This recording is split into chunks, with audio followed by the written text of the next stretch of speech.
सुनसान सड़क, चारों तरफ गहरा घना जंगल, तूफानी हवाओं के बीच में तेज कड़कती बिजली इस माहौल को और भी ज्यादा डरावना बना रही थी।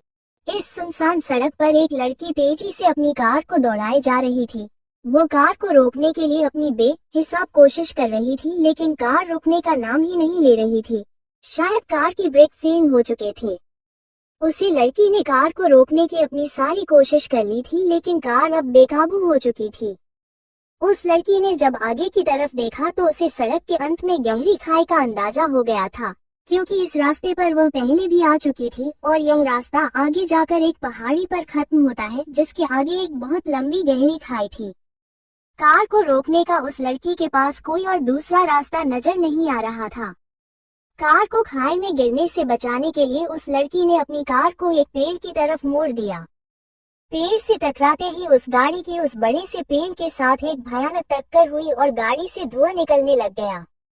इस एक्सीडेंट में वो लड़की भी काफी इंजर्ड हो गई थी। गाड़ी के आगे का शीशा जाकर उस लड़की के चेहरे पर चुभ गया था और गाड़ी का स्टीयरिंग उस लड़की के सीने में फंसने वाला था। इस एक्सीडेंट की वजह से वो लड़की काफी घायल हो चुकी थी। उसके सर से खून बह रहा था, पूरे शरीर पर कांच चुभ रखे थे। फिर भी हिम्मत करके उस लड़की ने उस गाड़ी का दरवाजा खोला और खुद को बाहर निकालने की कोशिश करने लगी। गाड़ी का दरवाजा खोलने पर वो थोड़ी सी बाहर आई तो उसने देखा कि उसका पैर गाड़ी के अंदर ही अटक गया है और गाड़ी की टंकी से पेट्रोल नीचे गिरा रहा था। अगर वो जल्दी ही उसे कार से बाहर नहीं निकली तो वो जल्दी इस कार के साथ जलकर मर जाएगी। ये दिमाग में आते ही उस लड़की की आंखों के सामने एक छोटी सी बच्ची का चेहरा घूमने लग गया। उसकी अपनी बेटी कियारा अभी सिर्फ 4 साल की थी। अपनी मौत को अपनी आंखों के सामने देखकर उस लड़की को अपनी बेटी की फिक्र होने लग गई। उसे खुद को कुछ हो जाता तो उसे फिर भी फर्क नहीं पड़ता, लेकिन वह अभी अपनी बेटी को अकेला नहीं छोड़ना चाहती थी। वह भी तब जब कियारा के पापा उसे बेइंतहा नफरत करते थे। अपनी बेटी का ख्याल आते ही वो लड़की अब अपनी पूरी ताकत लगाकर उस गाड़ी से बाहर आने की कोशिश करने लग गई और उसकी कोशिश रंग भी लाई। वो जल्दी ही खुद के पैरों को फ्री कराकर उसे गाड़ी से बाहर आ गई। इतनी घायल होकर भी उसने खुद को उस गाड़ी से दूर किया। उस लड़की के दूर होते ही उस गाड़ी में एक जोरदार धमाका हुआ और उसी के साथ वह गाड़ी धू धू करके जलने लग गई। उस गाड़ी की हालत को देखकर वो लड़की अपनी हालत का अंदाजा लगा सकती थी। बहुत हिम्मत करके उसने खुद को खड़ा किया और वहां से जाने के लिए जैसे ही मुड़ी, उसके सामने उसकी बहन सोनाक्षी खड़ी थी। सोनाक्षी को अपने सामने देखकर उसे लड़की के दिल में थोड़ी सी उम्मीद जगी कि शायद अब वो बच सकती है। उस लड़की ने जैसे ही अपनी बहन की तरफ मदद के लिए हाथ बढ़ाया, उसे दूसरी लड़की ने एक जोरदार धक्का देकर उसे लड़की को जमीन पर गिरा दिया। अपनी बहन से इस रिएक्शन की उम्मीद उस लड़की ने नहीं की थी। उस लड़की ने जैसे ही अपने सामने खड़ी दूसरी लड़की को कहा, दीदी। उसे लड़की सोनाक्षी ने कहा, तो तुझे याद आ गया कि मैं तेरी दीदी हूँ। लेकिन तेरा ये बहन का रिश्ता उस वक्त कहाँ गया था जब तूने मुझसे मेरे ऋषभ को छीना था। अपनी बहन के मुंह से अपने पति का नाम सुनकर उस लड़की की आंखें हैरानी से बड़ी हो गई। ये कैसे हो सकता है कि उसने अपनी बहन से अपनी पति को छीना हो। हाँ, ये सच था कि उस लड़की की शादी ऋषभ से तय हुई थी, लेकिन जब उसकी बहन अपने ही मंडप से भाग गई थी तब अपने पापा का मान सम्मान बचाने के लिए उस लड़की ने ऋषभ से शादी की थी और उस वक्त ऋषभ को भी सारा सच पता होने पर उसने भी शादी के लिए हाँ की थी। फिर उसकी बहन ये कैसे बोल सकती है कि उसने उससे ऋषभ को छीना था। उसे लड़की ने अपनी बहन के पैर पकड़ते हुए कहा, दीदी आप ये क्या कह रही हैं? मैं आपसे ऋषभ को कब से छीना हो तो आप ही थी जब मंडप छोड़कर चली गई थी। आपके चले जाने की वजह से मुझे ऋषभ जी से शादी करनी पड़ी थी और ऋषभ जी ने भी तो सब कुछ जानकर ही मुझसे शादी की थी और मुझे पत्नी का दर्जा दिया था। उस लड़की की बात सुनकर उस दूसरी लड़की ने कहा, अपने ये ज्ञान किसी और को देना। जब मेरे जाने पर तूने मेरे होने वाले पति से शादी कर ली थी तब तुम्हें मेरे आने के बाद उससे दूर भी हो जाना चाहिए था। उसकी शादी मुझसे होने वाली थी, मैं बनने वाली थी आर्यन परिवार की बहू, लेकिन तूने मुझसे मेरी वह जगह भी छीन ली। अपनी बहन के लगाए हुए इल्जाम सुनकर उस लड़की को यकीन नहीं हो रहा था कि उसकी खुद की बहन उसके बारे में ये सोचती है, लेकिन अपने शरीर से बहुत ज्यादा खून बह जाने की वजह से अब उसे लड़की में लड़ने की हिम्मत नहीं बची थी। उसकी आंखें बंद होने लगी थी। उस लड़की को बेहोश होता देख उसकी बहन ने उसे खींचकर खड़ा किया और एक खींचकर थप्पड़ जड़ दिया। तो अब मेरे सामने बेचारी बनाकर बेहोश होने का नाटक कर रही है। तेरा यह नाटक बाकी सबके सामने चलता होगा लेकिन मेरे सामने नहीं चलने वाला। तुझे आज मैं तेरी असली जगह पहुंच कर रहूंगी। इतना कहकर लड़की ने उसे दूसरी लड़की को जलती हुई कार में फेंक दिया। घायल होने की वजह से और बहुत ज्यादा खून बहने की वजह से वो लड़की खुद को बचा नहीं पाई और वही जलने लग गई। आग में जलते हुए भी उसे अपनी बहन के लिए आखिरी शब्द अच्छे से सुनाई दे रहे थे। सोनाक्षी ने उसे कहा था, तुझे क्या लगता है तेरा पति तुझसे नफरत क्यों करता है? मैं बताती हूँ कि वो तुझसे नफरत क्यों करता है, क्योंकि उसे मैंने कहा था कि शादी से पहले तेरा चक्कर किसी और के साथ चल रहा था और तेरी यह बच्ची भी उसी का गंदा खून है। इस लड़की का नाम सुहानी था। सुहानी मेहरा परिवार की छोटी बेटी थी। आनंद मेहरा ने सुहानाई को एक दिन ऐसे ही लेकर घर आ गए थे। आनंद जी की पत्नी ने तो अपने पति की आज्ञा समझकर सुहानी को अपना लिया था, लेकिन आनंद जी की मां ने सुहानी को कभी नहीं अपनाया था। आनंद मेहरा की बड़ी पोती को ही उनकी मां अपनी असली पोती मानती थी। सुहानी को उन्होंने हमेशा ही एक नाजायज औलाद समझा था, लेकिन आनंद जी के गुस्से के चलते उन्होंने कभी भी आनंद जी के सामने सुहानी को नुकसान नहीं पहुंचाया था। सुहानी की बड़ी बहन थी सोनाक्षी। सोनाक्षी की शादी आर्यन परिवार के बड़े बेटे ऋषभ के साथ तय हुई थी। आनंद जी आर्यन परिवार के एक वफादार एम्प्लॉय रहे थे। ऋषभ आर्यन के पापा ने जब सोनाक्षी और सुहानी को देखा तो उन्हें ये दोनों ही लड़कियां काफी पसंद आ गई थी, इसलिए उन्होंने अपने दोनों बेटों की शादी इन दोनों बहनों से तय करने का फैसला लिया था। लेकिन आनंद जी ने सुहानी की शादी करने से मना कर दिया था, इसलिए ऋषभ के दादाजी ने सोनाक्षी और ऋषभ की शादी ही इस वक्त करना सही समझा था। और वैसे भी उनका छोटा पोता अभी काफी छोटा था, उसकी उम्र शादी की नहीं थी और वो शादी करना भी नहीं चाहता था, इसलिए उन्होंने भी इस बात से ज्यादा एतराज न दिखाते हुए सुहानी की बड़ी बहन सोनाक्षी की शादी अपने बड़े पोते ऋषभ के साथ तय कर दी थी। शादी के दिन सोनाक्षी मंडप छोड़कर चली गई, इसलिए मेहरा परिवार ने आर्यन परिवार के सामने सारा सच रख दिया था और उनके पैरों में पड़कर माफी भी मांगने को तैयार हो गए थे। लेकिन आर्यन परिवार ने अपने परिवार की इज्जत बचाने के लिए ऋषभ के लिए सुहानी का हाथ मांग लिया। अपने पापा के मान सम्मान को बचाने के लिए सुहानी ने शादी के लिए हाँ कर दी थी और उसे हालत में आनंद जी भी सुहानी की शादी से मना नहीं कर पाए और ऋषभ की सुहानी से शादी हो गई। ऋषभ ने सुहानी को वक्त के साथ अपनी पत्नी के रूप में अपना भी लिया था। उसके बाद सुहानी को एक प्यारी सी बच्ची हुई जिसका नाम सुहानी ने प्यार से कियारा रखा था। लेकिन कियारा के जन्म के 1 साल बाद ही सोनाक्षी वापस लौट आई और सोनाक्षी के आने के बाद से ही ऋषभ का नजरिया सुहानी और कियारा को लेकर पूरी तरह से बदल गया था। सुहानी और कियारा से अब वो बेइंतहा नफरत करने लग गया था और इसी नफरत को जलते हुए सुहानी ने ये 5 साल निकाले थे इस उम्मीद में कि कभी तो ऋषभ का नजरिया फिर से बदलेगा। ऋषभ की नफरत की वजह क्या थी यह बात सुहानी नहीं जानती थी, इसलिए वो कभी उसकी नफरत को भी दूर नहीं कर पाई। ऋषभ के दादाजी की वजह से ऋषभ सुहानी को अपने घर में झेल रहा था, वरना वो कब का सुहानी को डिवोर्स दे चुका होता।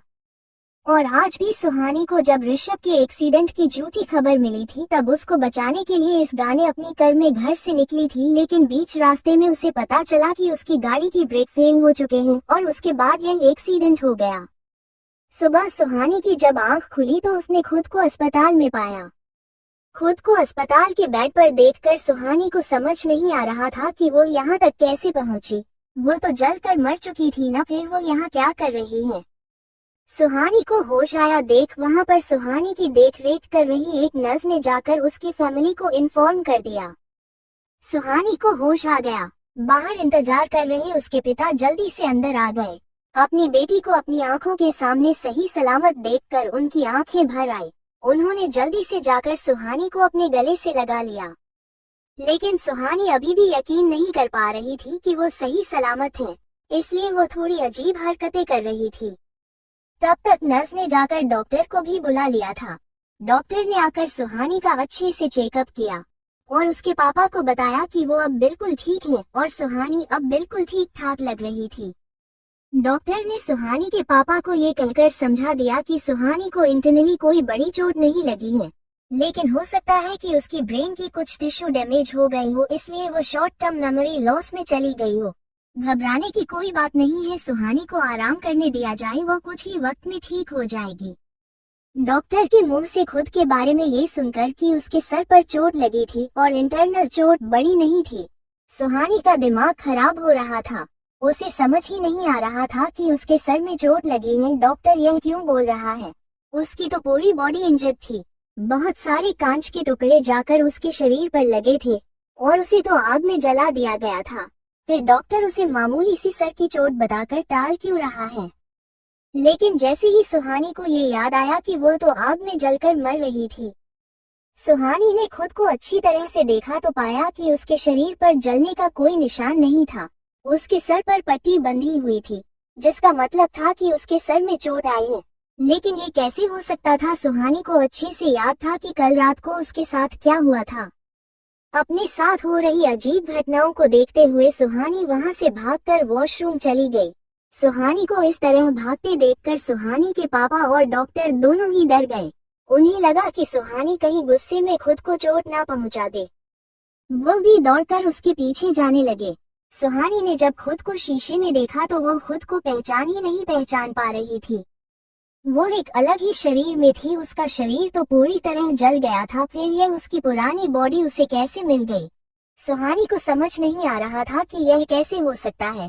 क्या वो किसी और दुनिया में आ गई है? क्या उसकी आत्मा ने उसके शरीर को छोड़कर किसी और के शरीर को अपना लिया है, या फिर यह उसका कोई और जन्म है। इसके बारे में उसे कुछ भी याद नहीं है।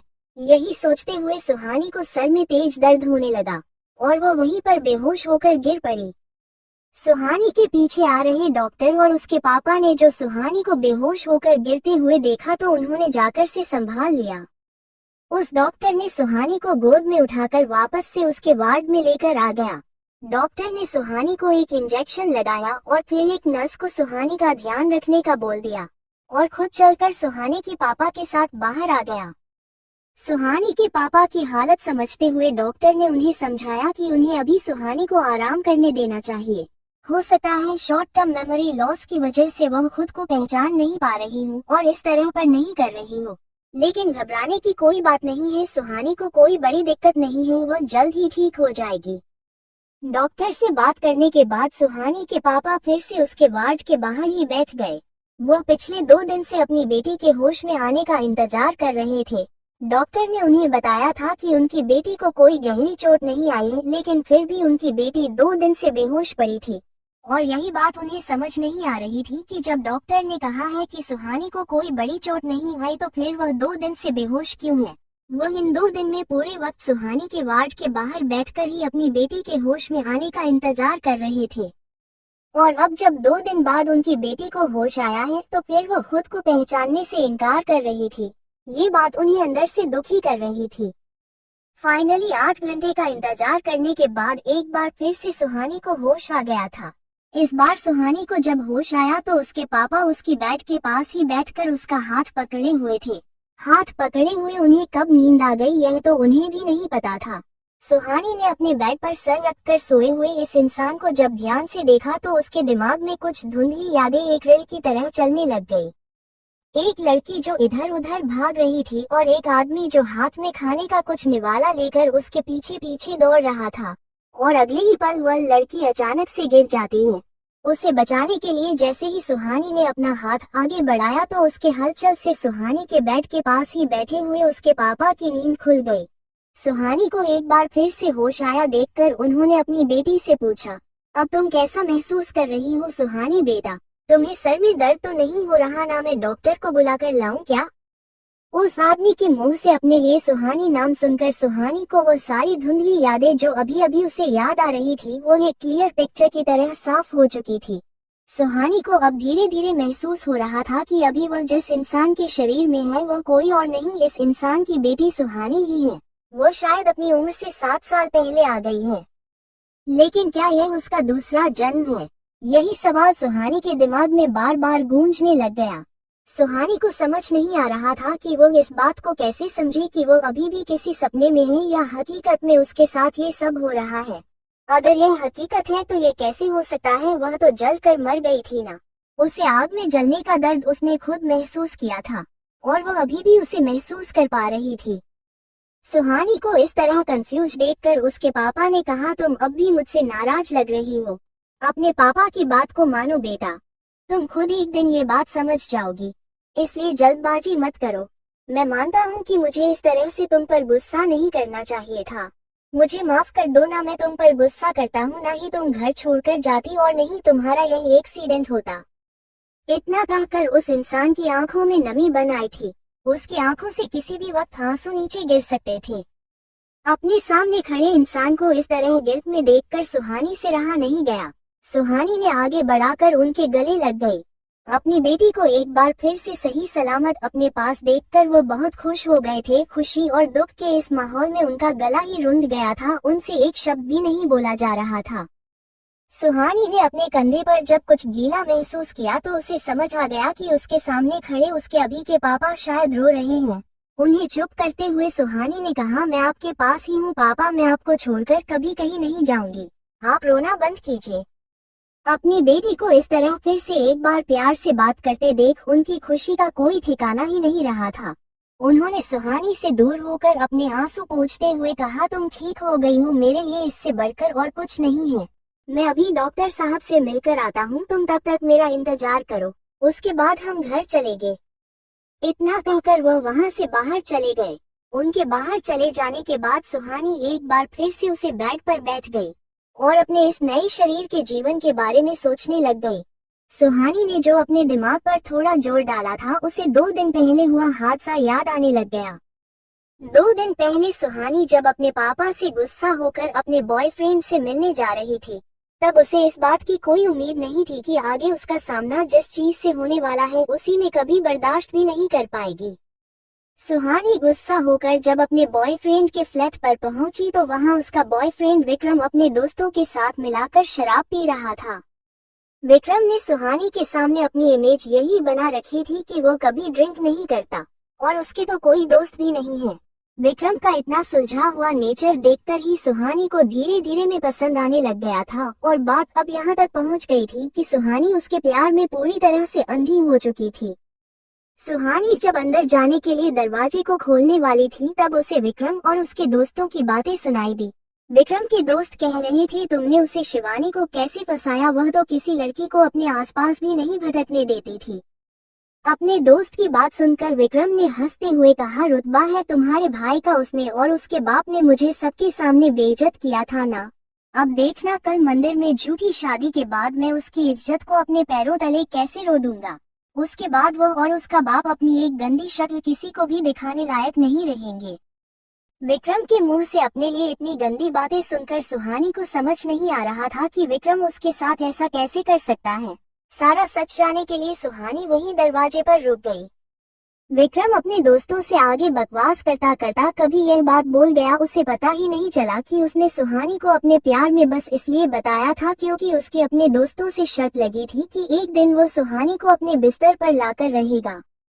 और उसी के चक्कर में उसने पहली बार सुहानी के साथ फ्लर्ट करते हुए उसे प्रपोज किया था। तब सुहानी के पापा ने उसे देख लिया था और अपने पापा के सामने इस तरह अपनी बेटी के साथ होती बदतमीजी को देख नहीं पाए और वह आगे आकर कुछ कहते हैं उससे पहले ही सुहानी ने सबके सामने विक्रम को जोरदार थप्पड़ मारा था। सारे कॉलेज के सामने थप्पड़ खाकर विक्रम उसे वक्त तो वहां से चला गया था, लेकिन उसके बाद उसने पीछे से सुहानी को किडनैप करने की कोशिश की थी, लेकिन वह सुहानी को कोई नुकसान पहुंचा पता उससे पहले ही यह बात सुहानी के पापा को पता चल गई। उसके बाद उन्होंने विक्रम को न सिर्फ पीटा बल्कि उसे पुलिस के हवाले भी कर दिया था।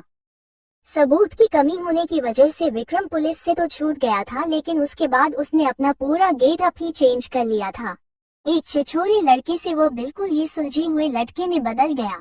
अगर ऐसा लगता था जैसे वो किसी के प्यार में दीवाना होकर घूमता है और अपने ही प्यार के द्वारा ठुकराए जाने पर उसे सदमा लगा हो जिसने उसकी जिंदगी ही चेंज कर दी थी। उसके दोस्तों ने ही उससे किनारा कर लिया था। सबकी सिंपैथी मिलने के बाद विक्रम ने सुहानी के दिल में भी कुछ हद तक अपने लिए जगह बना ली थी।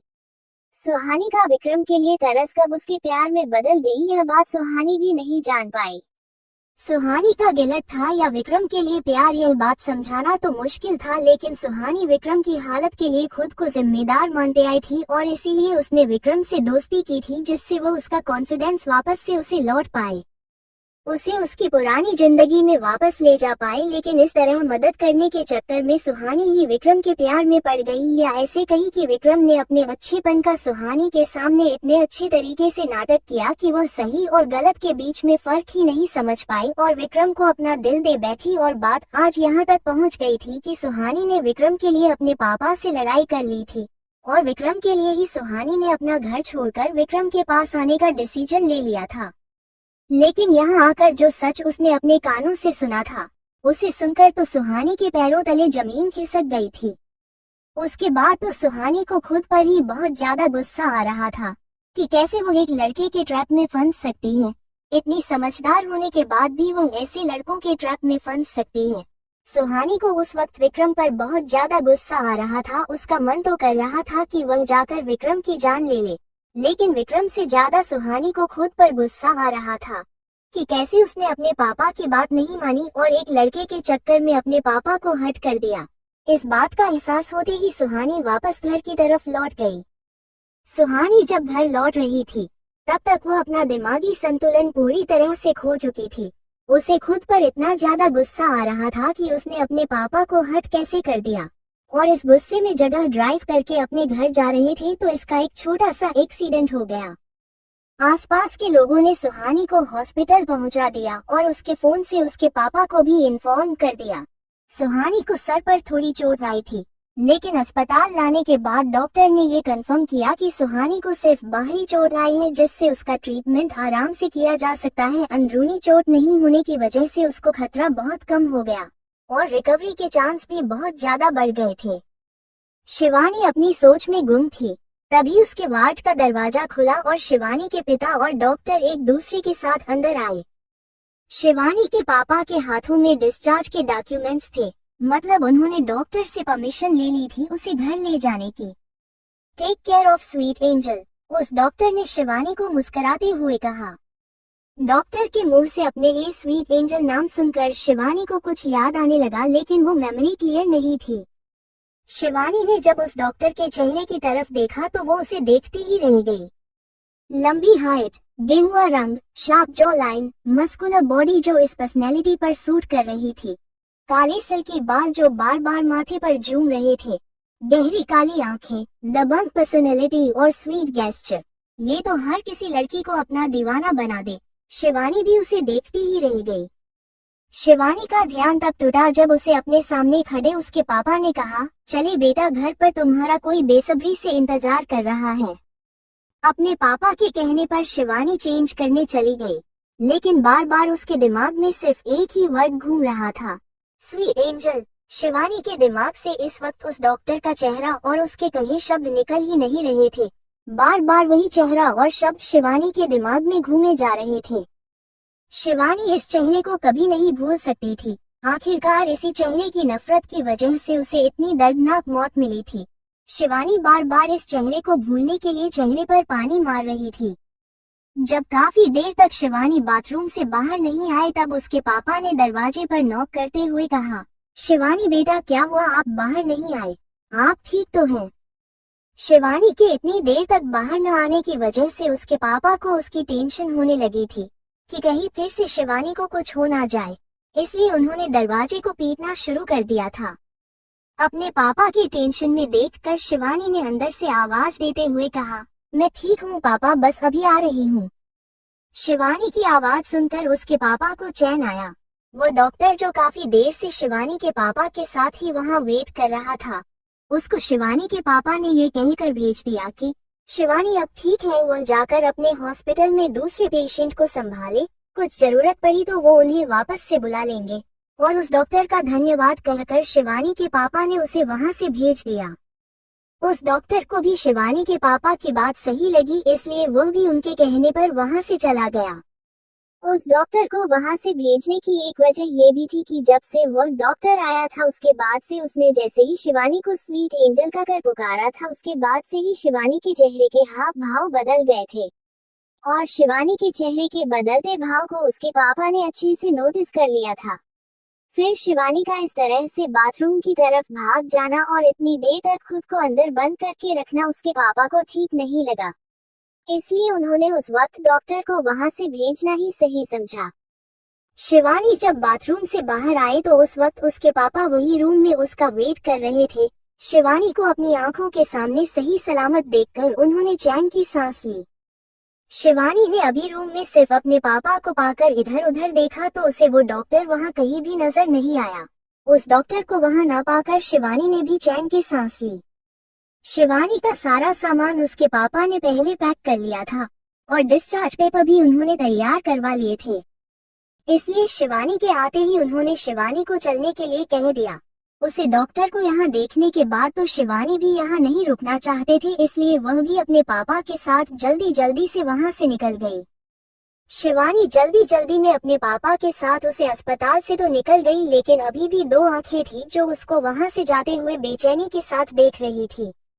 तभी वहाँ पर एक फीमेल डॉक्टर ने आकर उस आदमी के कंधे पर हाथ रखा और उससे कहा, बचपन से उसे प्यार करते हैं लेकिन आज तक उसे नहीं बता पाए, और आगे भी ऐसा ही रहा तो देखना एक दिन उसकी शादी हो जाएगी और वह हमेशा हमेशा के लिए आपसे दूर चली जाएगी। फिर आप चाहकर भी अपनी स्वीट एंजल से दोबारा नहीं मिल पाएंगे। आप उसे बता क्यों नहीं देते कि आप उसे कितना प्यार करते हैं। उस फीमेल डॉक्टर की बात सुनकर उस डॉक्टर ने कहा, नहीं बता सकता डॉक्टर, वो मेरे प्यार को कभी नहीं समझेगी, और अगर मैंने उसे इस बारे में बता भी दिया तो वह वैसे ही मुझसे हमेशा के लिए दूर चली जाएगी। आपको ऐसा क्यों लगता है कि डॉक्टर की आपके ऐसा करने से वह हमेशा के लिए आपसे दूर हो जाएगी? आप हमेशा यही बात कहकर इस बात को टाल देते हैं, लेकिन आपने आज तक नहीं बताया कि आप क्यों डरते हैं उसे अपने दिल की बात कहने से। कुछ बातें बोलकर नहीं बताई जा सकती, उन्हें सिर्फ महसूस किया जा सकता है डॉक्टर। इतना कहकर वो डॉक्टर वापस से अपनी यादों में गुम हो गया।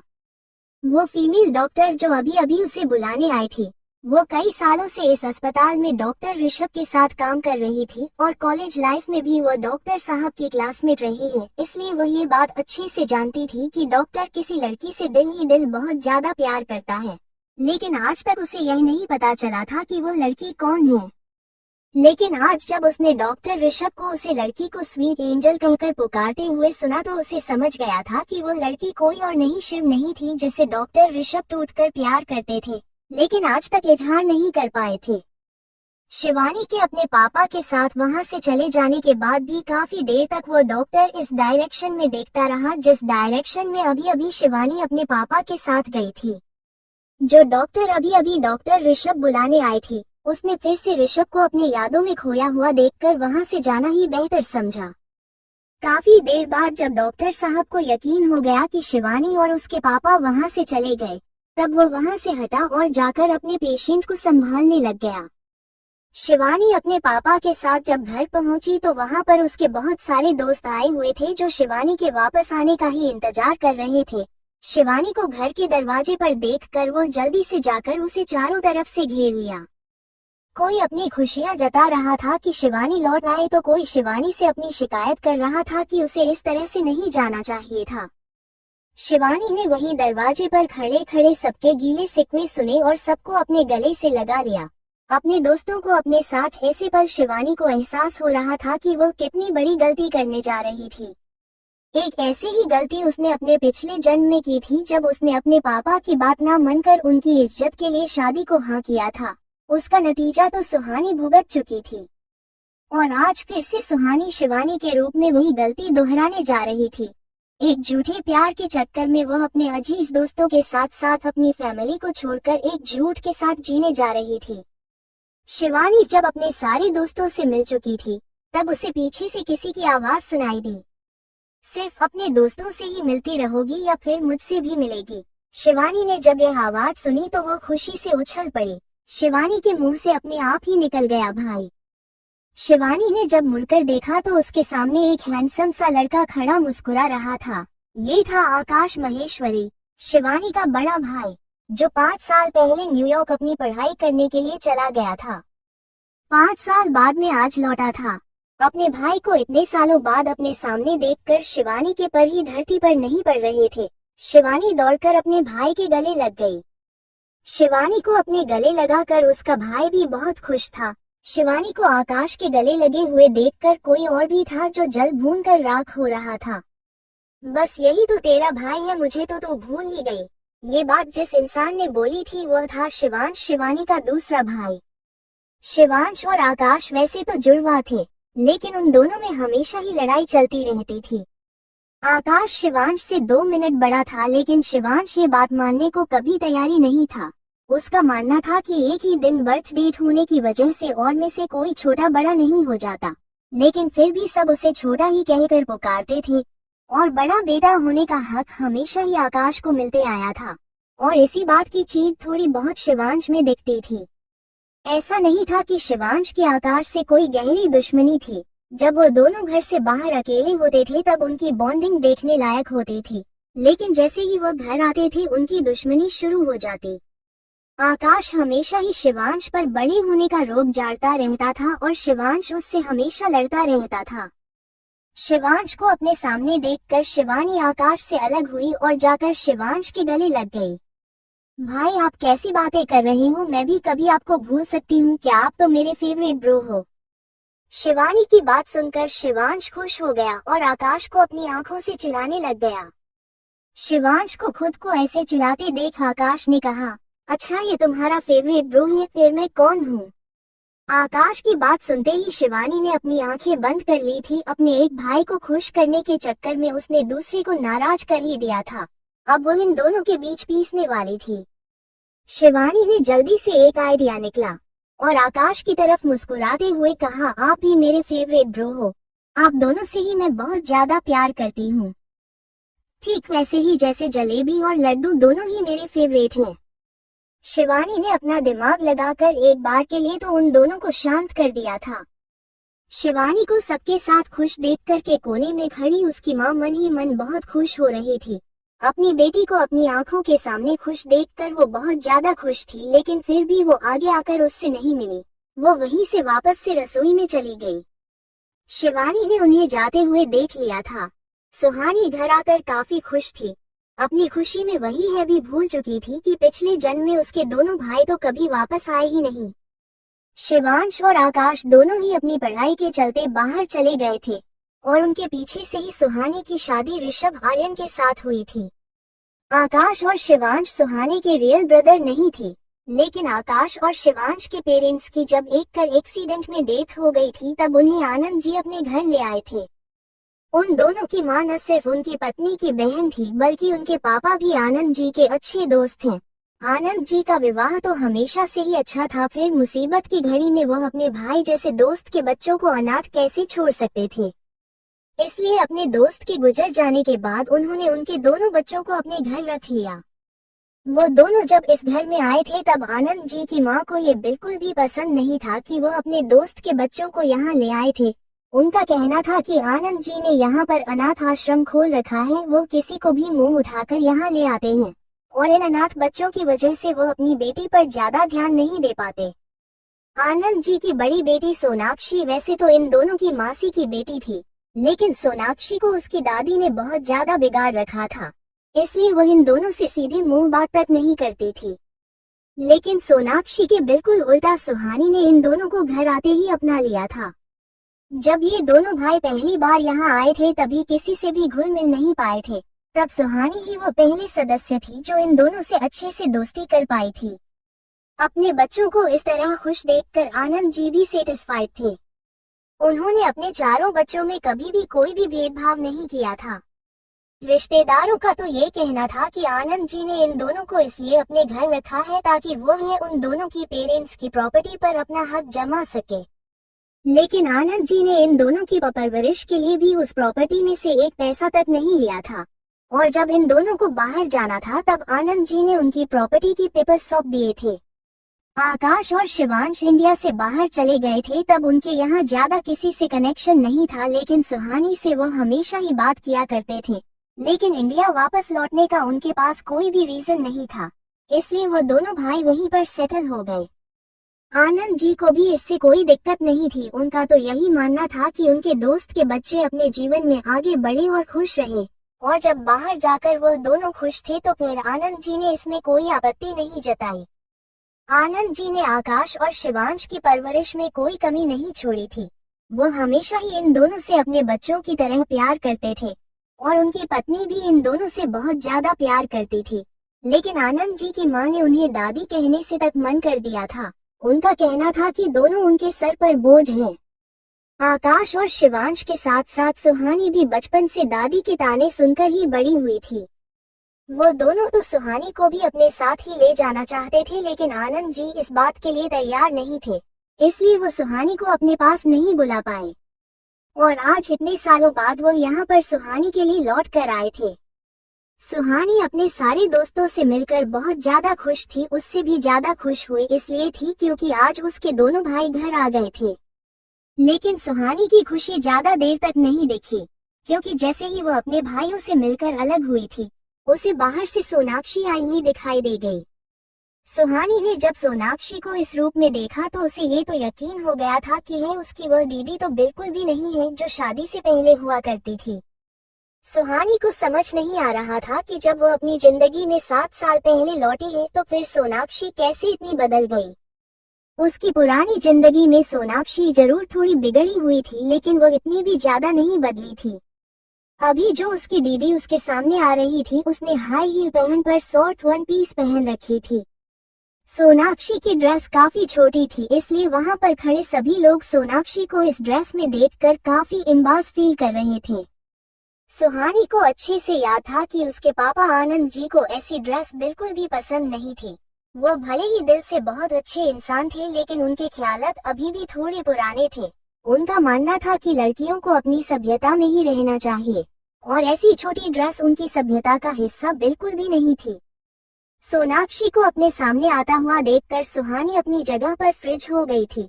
उसे समझ ही नहीं आ रहा था कि उसके सामने जो आ रही थी वो उसकी शादी से पहले वाली दीदी थी या फिर उसकी वो बहन थी जिसने उसे को जलाकर मारा था। सुहानी अपनी जगह पर बिल्कुल बर्फ से जम गई थी और उसके माथे पर हल्की पसीने की बूंदें दिखाई दे रही थी। सुहानी की तबीयत बिगड़ने देख उसके पापा ने बीच में आकर ही सोनाक्षी को वहीं पर रोक दिया। उन्होंने सोनाक्षी को बीच में ही रुकते हुए कहा, तुम यहाँ पर क्यों आई हो? अपने पापा के इस तरह से रूडली पूछे जाने पर सोनाक्षी ने भी अपनी टोन ऊंची करके कहा, मैं अपनी बहन को उसके ससुराल लेने आई। आप शायद भूल रहे हैं, लेकिन मैं भी उसी के ससुराल में रहती हूँ और उसके दादा ससुर ने मुझे ये जिम्मेदारी दी है कि मैं उसे घर वापस लेकर आऊँ, तो मैं उसे लेने आई हूँ। सुहानी को वापस ले जाने के बाद सुनकर सुहानी के पापा को गुस्सा आ गया। उन्होंने थोड़ी ऊंची आवाज में कहा, मेरी बेटी उस घर में दोबारा नहीं जाएगी। जब उन्हें इसकी जरूरत ही नहीं है तो फिर वो उसे क्यों बुला रहे हैं? अपने पापा के मुंह से सुहानी के न जाने के बाद सुनकर सोनाक्षी ने बड़े ही पॉलिटली कहा, आप भूल रहे हैं पापा, सुहानी अब सिर्फ आपकी बेटी नहीं बल्कि आर्यन खानदान की बहू भी है, और आर्यन खानदान चाहता है कि उनकी बहू अपने घर वापस लौटे। सुहानी जो पहले ही सोनाक्षी को अपने सामने देखकर फ्रिज हो गई थी, अब अपने पापा और सुहानी की बात सुनकर तो उसे और भी ज्यादा झटका लगा था। जहां वो सोच रही थी कि वो अपनी जिंदगी में 7 साल पहले लौटी है, लेकिन अभी उसके सामने जो नजारा चल रहा था उसके हिसाब से तो ये सब कुछ उसके मरने से 1 साल पहले हुआ था। सुहानी जब अपने ससुराल में अपनी बेटी के साथ रह रही थी तब भी उसका एक छोटा सा एक्सीडेंट हुआ था, और उस वक्त भी वो वैसे ही सड़क पर बेहोशी भागे जा रही थी। तब भी सुहानी का ऐसे ही छोटा सा एक्सीडेंट हुआ था और उसे अस्पताल में एडमिट करवाया गया था। उस वक्त आर्यन खानदान में से उसकी बेटी से मिलने कोई भी नहीं आया था। तब आनंद जी को इस बात का बहुत ज्यादा गुस्सा आया था और वो सुहानी को गुस्से में अपने घर ले आए थे। और फिर ऐसे ही आर्यन परिवार ने सोनाक्षी को उसके घर वापस भेजकर सुहानी को घर बुलाया था। ये डिसीजन ऋषभ के दादाजी का था। वो चाहते थे कि सुहानी अपने घर वापस आए और अपने परिवार को संभाले। हालांकि दादाजी के इस डिसीजन से ऋषभ भी बहुत ज्यादा परेशान था। वह भी नहीं चाहता था कि सुहानी उस घर में वापस आए, लेकिन दादाजी के आगे उसकी एक नहीं चली और उसे सुहानी को वापस लाना ही पड़ा। पिछली बार जब सुहानी के पापा ने सोनाक्षी को डांट कर वापस भेज दिया था तब ऋषभ उसे दोबारा लेने आया था, और जब ऋषभ के साथ जाने से सुहानी के पापा ने सुहानी को मना किया था तभी ऋषभ ने उनके साथ काफी बदतमीजी की थी। सुहानी नहीं चाहती थी कि एक बार फिर से उसके पापा को इसी तरह से बेइज्जती सहनी पड़े, इसलिए वो पहले ही सोनाक्षी के साथ जाने के लिए राजी हो गई। आकाश और शिवांश ने भी सुहानी को रोकने की काफी कोशिश की थी, लेकिन सुहानी ने उन्हें ये कहकर मना कर दिया कि उसका कुछ बहुत जरूरी काम बाकी रह गया है, इसलिए उसे पूरा करने जाना ही होगा। और वैसे भी उसकी बेटी कियारा अभी भी आर्यन पैलेस में थी, तो फिर वो यहाँ कैसे रह सकती है। सुहानी का डिसीजन सुनकर उसके पापा उससे काफी नाराज थे, लेकिन सुहानी की जीत की वजह से वो उसे नहीं रोक पाए। सुहानी के भाई भी नहीं चाहते थे कि सुहानी वापस से उस घर में जाए जहां उसकी इज्जत ही ना हो, लेकिन सुहानी की जीत की वजह से वह भी कुछ नहीं कर पा रहे थे। सुहानी ने सबको अपना फैसला सुनाकर सोनाक्षी के साथ वापस से आर्य पैलेस लौट आई। सुहानी ने जब आर्य पैलेस में एंटर किया तब घर के सभी सदस्य हाल में ही मौजूद हैं। ऋषभ के दादाजी मम्मी पापा ऋषभ के साथ हाल में बैठकर सुहानी आने का इंतजार कर रहे थे।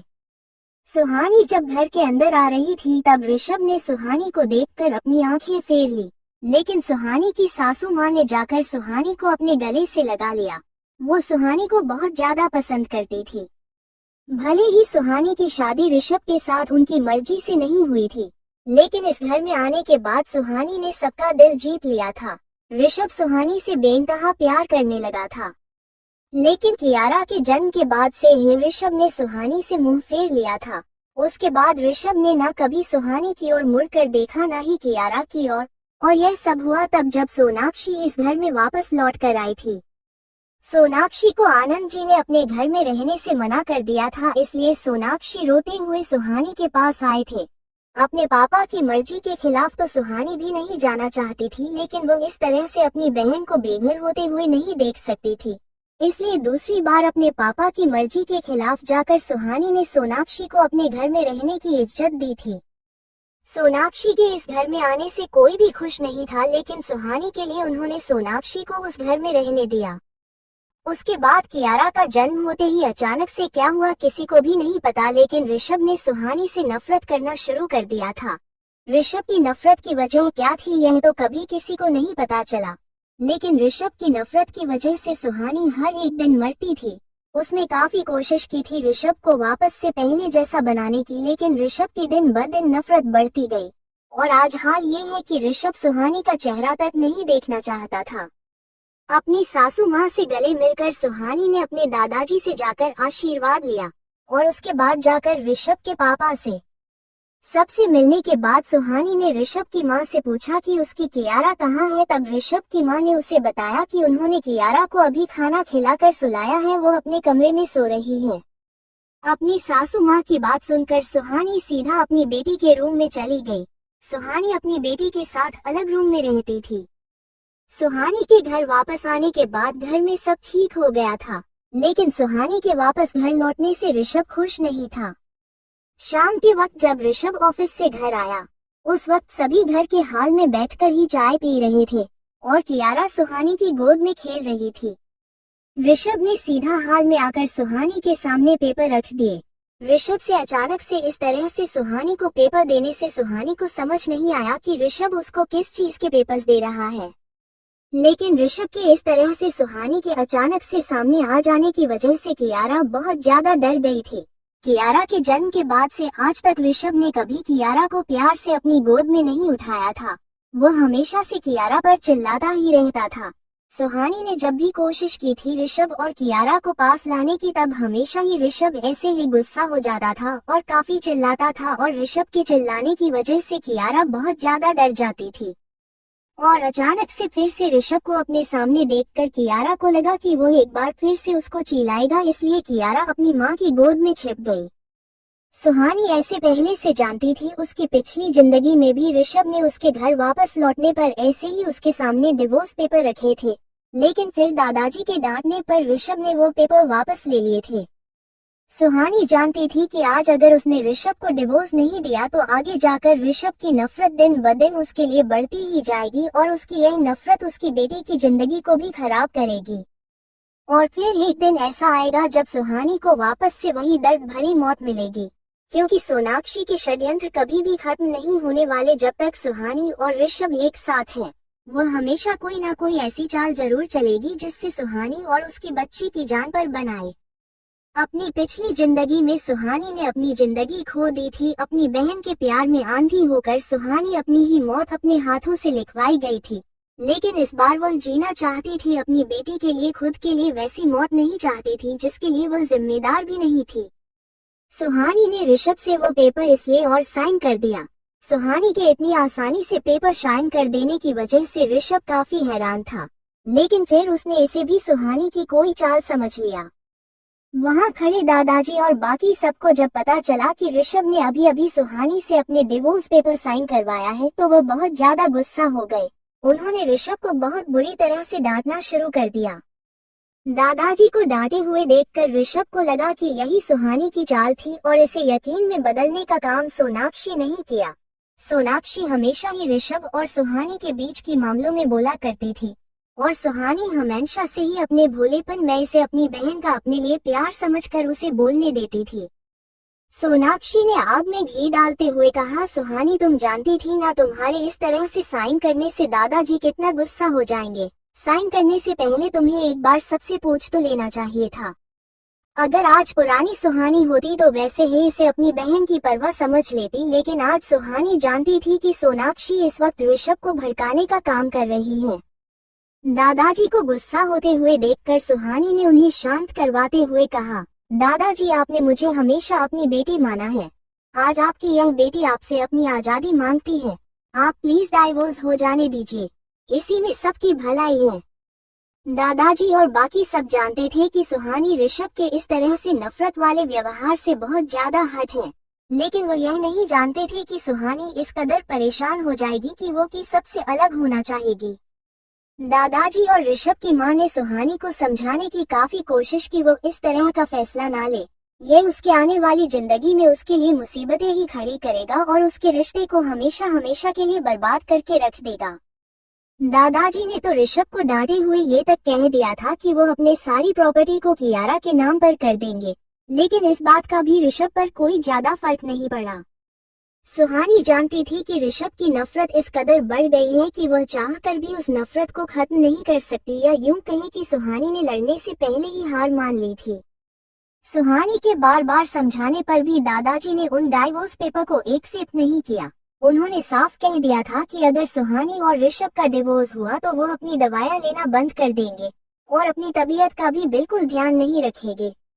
ऋषभ के दादाजी को कुछ वक्त पहले ही हार्ट अटैक आया हुआ था और उनकी तबीयत भी कुछ ठीक नहीं रहती थी, इसलिए दादाजी की धमकी सुनकर ऋषभ ने वो पेपर फाड़ दी और गुस्से में दन्नाते हुए अपने रूम में चला गया। ऋषभ के दादाजी यह बात अच्छे से जानती थी कि उनका पोता कितना ही जिद्दी क्यों ना हो, लेकिन जब बात उसके दादाजी की तबीयत की आएगी तो वह अपने हर जिद से हट जाएगा। और आज फिर वही हुआ। जैसे ही दादाजी ने अपनी दवाइयां लेने से मना कर दिया, ऋषभ ने गुस्से में आकर डाइवोर्स पेपर फाड़ दिए जिन पर अभी अभी सुहानी ने साइन किए थे।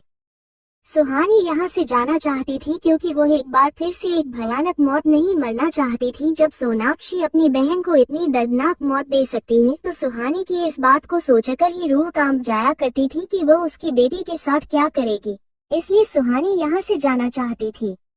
लेकिन दादाजी की धमकी सुनकर उसकी यह उम्मीद भी खत्म हो गई।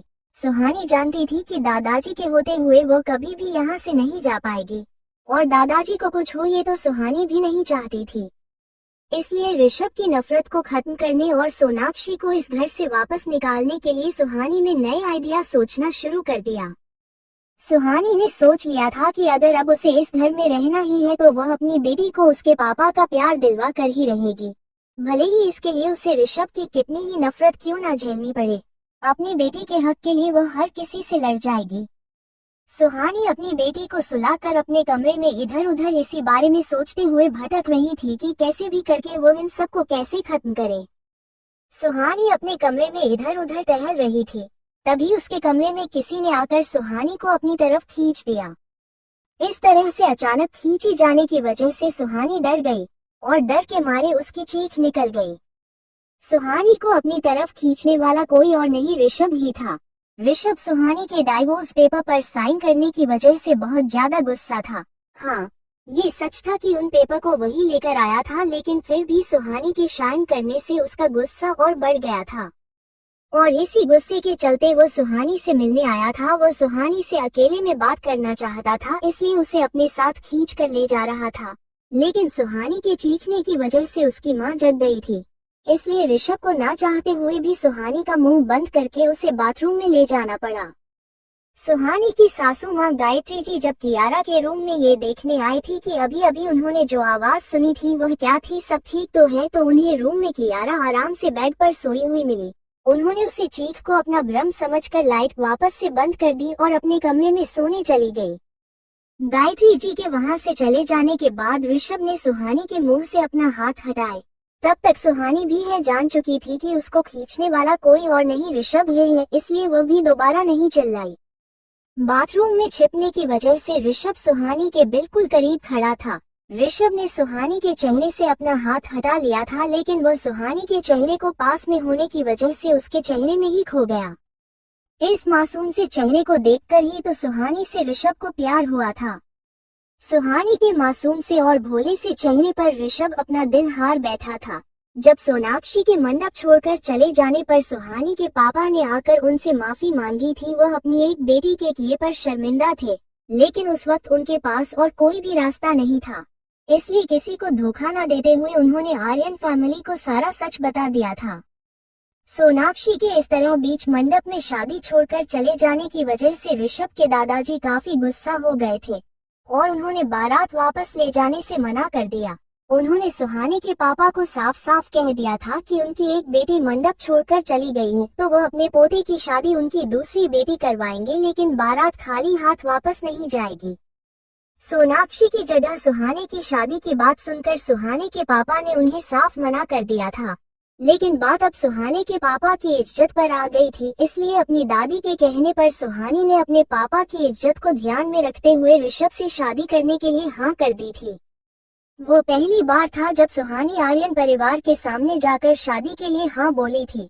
ऋषभ ने सोनाक्षी को पहले नहीं देखा था, वह तो अपने पापा के कहने पर सोनाक्षी से शादी के लिए मान गया था, लेकिन जब उसने सोनाक्षी की छोटी बहन सुहानी को देखा तो वह उसे देखता ही रह गया। मासूम सी भोली सी शक्ल लिए सुहानी उनके सामने सर झुकाए खड़ी थी। सुहानी की ऋषभ से शादी के लिए गायत्री जी बिल्कुल भी तैयार नहीं थी, लेकिन परिवार की इज्जत को ध्यान में रखते हुए उन्होंने शादी होने दी। शादी की पहली रात ही सुहानी ने ऋषभ को सब बता दिया था कि उसने शादी क्यों की है। उसने अपनी बहन के किए हुए की माफी भी ऋषभ से मांगी थी। ऋषभ जानता था सुहानी उससे काफी छोटी है, उनकी उम्र में कम से कम 5 साल का गैप था। शिवानी अभी 20 साल की थी और ऋषभ 26 साल का शहर का मोस्ट हैंडसम बैचलर। सुहानी ऋषभ के लिए अभी काफी छोटी थी, इसलिए ऋषभ ने सुहानी को वक्त देना सही समझा। ऋषभ चाहता था कि सुहानी भी उससे प्यार करे, उसके बाद ही वह अपने रिश्ते को आगे बढ़ाए। और फिर देखते ही देखते सुहानी ने इस घर में अपनी जगह बनाई। इस घर के साथ साथ सुहानी ने इस घर वालों के भी दिल में अपनी जगह बना ली थी। सुहानी के आने के बाद से ऋषभ तो बिल्कुल ही बदल गया था। जो लड़का पूरे पूरे दिन रात घर नहीं लौटता था, सिर्फ बिजनेस में ही डूबा रहता था, अब उसका घर जल्दी लौट आना एक रूटीन सा हो गया था। गायत्री जी अपने बेटे में आए हुए इस बदलाव को देखकर बहुत खुश थी और दादाजी भी इस बात से खुश थे कि ऋषभ को उसका सही जीवन साथी मिल गया। उन्होंने दिल से सुहानी और ऋषभ के रिश्ते को अपना लिया था। फिर धीरे धीरे ऋषभ का सुहानी के लिए प्यार और गहरा होता गया। सुहानी भी ऋषभ से प्यार कर बैठी थी। जिस लड़के से शादी करना शहर की हर एक लड़की का सपना हो, वही लड़का जब सुहानी के लिए जरूरत से ज्यादा प्यार भरी चीज कर रहा हो तो कौन लड़की उसे पर अपना दिल नहीं हार बैठेगी। सुहानी के साथ भी ऐसा ही हुआ। ऋषभ की केयरिंग और उसके प्यार ने सुहानी को भी उससे प्यार करने के लिए मजबूर कर दिया और सुहानी भी ऋषभ से बहुत ज्यादा प्यार करने लग गई। ऋषभ और सुहानी अपने रिश्ते में आगे बढ़ चुके थे और एक दिन सुहानी को पता चला कि वो प्रेग्नेंट है। सुहानी पहले तो सबको यह बात बताने से बहुत ज्यादा डर रही थी। प्रेसिडेंट था कि यह खबर सुनकर पता नहीं घर वाले कैसे रिएक्ट करेंगे, इसलिए उसने डरते रहते सबसे पहले ये खबर ऋषभ को सुनाई थी। सुहानी के प्रेग्नेंट होने की खबर सुनकर ऋषभ इतना ज्यादा खुश हुआ था कि उसने सुहानी को अपनी गोद में उठाकर कितने ही देर तक घुमाया था। सुहानी की प्रेगनेंसी की खबर सुनकर घर में सब बहुत ज्यादा खुश थे। आर्यन परिवार के भी सुहानी के घर वालों से रिश्ते अच्छे हो गए थे। सुहानी की प्रेगनेंसी एक नई खुशियों की लहर लेकर आई थी और फिर एक दिन सोनाक्षी वापस लौट आई। आज फिर से सब सुहानी का वही मासूम सा चेहरा अपनी आंखों के सामने देखकर ऋषभ उस चेहरे में ही खो गया था। कितने ही देर तक वह ऐसे ही सुहानी के चेहरे को निहारते हुए खड़ा रहा। ऋषभ सुहानी के मासूमियत में खोकर उसे किस करने ही वाला था कि एक बार फिर से उसे वह सब कुछ याद आ गया जिसकी वजह से वह सुहानी से बेइंतहा नफरत करने लग गया था। ऋषभ को वह सब फिर से याद आने पर उसने सुहानी को धक्का देकर नीचे गिरा दिया और वहां से चला गया। ऋषभ के इस तरह से बदतमीजी करने की आदत अब सुहानी को हो चुकी थी। ऋषभ की बदतमीजी या दिन ब दिन बढ़ती जा रही थी। सुहानी को इग्नोर करके चले जाना, उसको भला बुरा कहना, ये ऋषभ का रोज का काम हो चुका था। ऋषभ के इस तरह के व्यवहार से सुहानी बहुत ज्यादा दुखी थी। वो हमेशा इसे अपनी किस्मत मानकर रो लिया करती थी, लेकिन आज सुहानी से अपनी किस्मत मानकर रो नहीं सकती थी। आज अगर उसने ये फिर से सहन कर लिया तो ये सिलसिला कभी भी रुकने वाला नहीं था। सुहानी ने खुद को हिम्मत दी और बाथरूम से बाहर आकर ऋषभ का पीछा किया।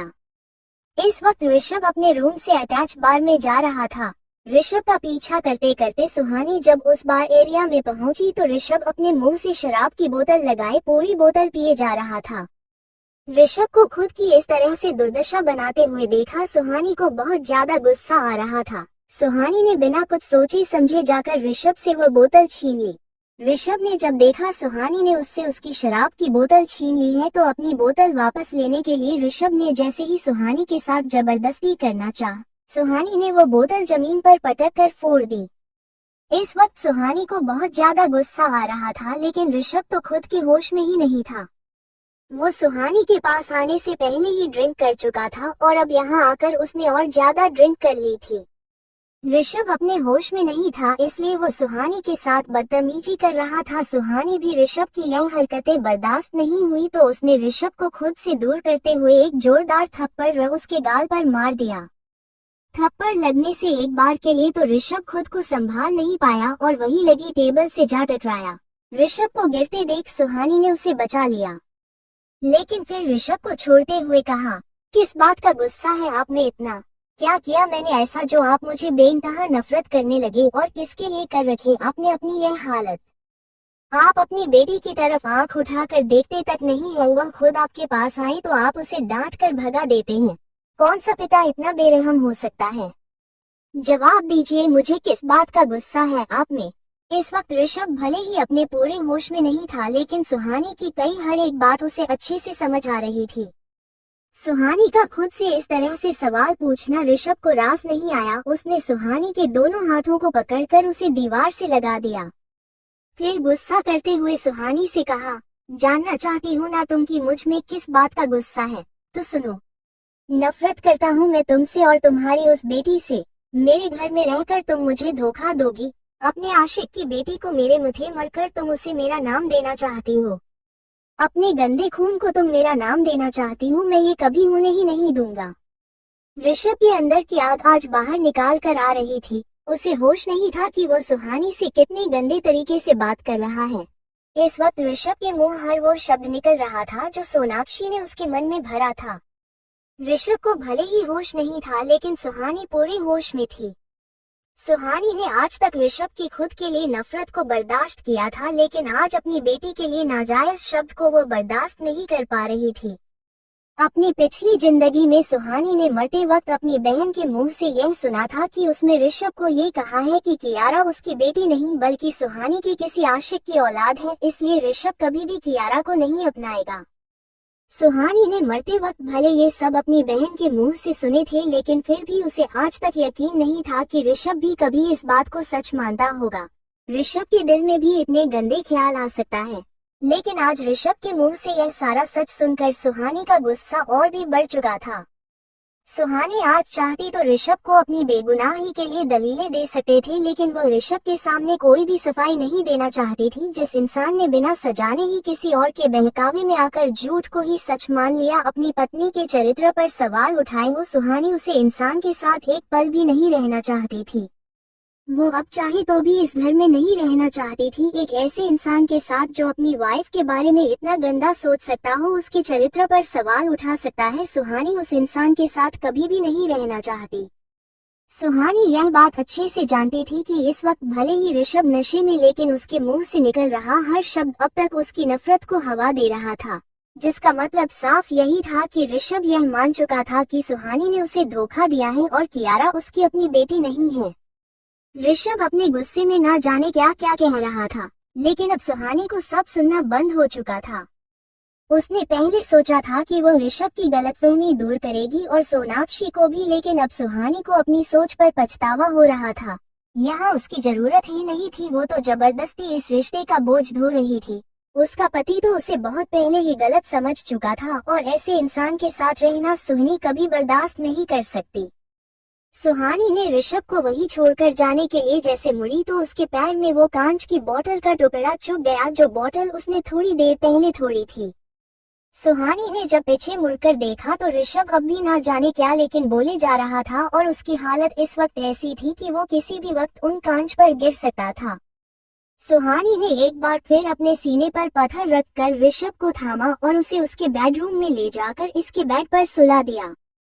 सुहानी जब उस कमरे से बाहर जाने लगी तो उसे उस कमरे में ऋषभ के साथ बीता वो हर एक पल उसकी आंखों के सामने चलने लगा, जब वो खुशी खुशी इस घर में पूरे हक से ऋषभ की पत्नी बनकर रहती थी, जब ऋषभ उससे बेइंतहा प्यार करता था।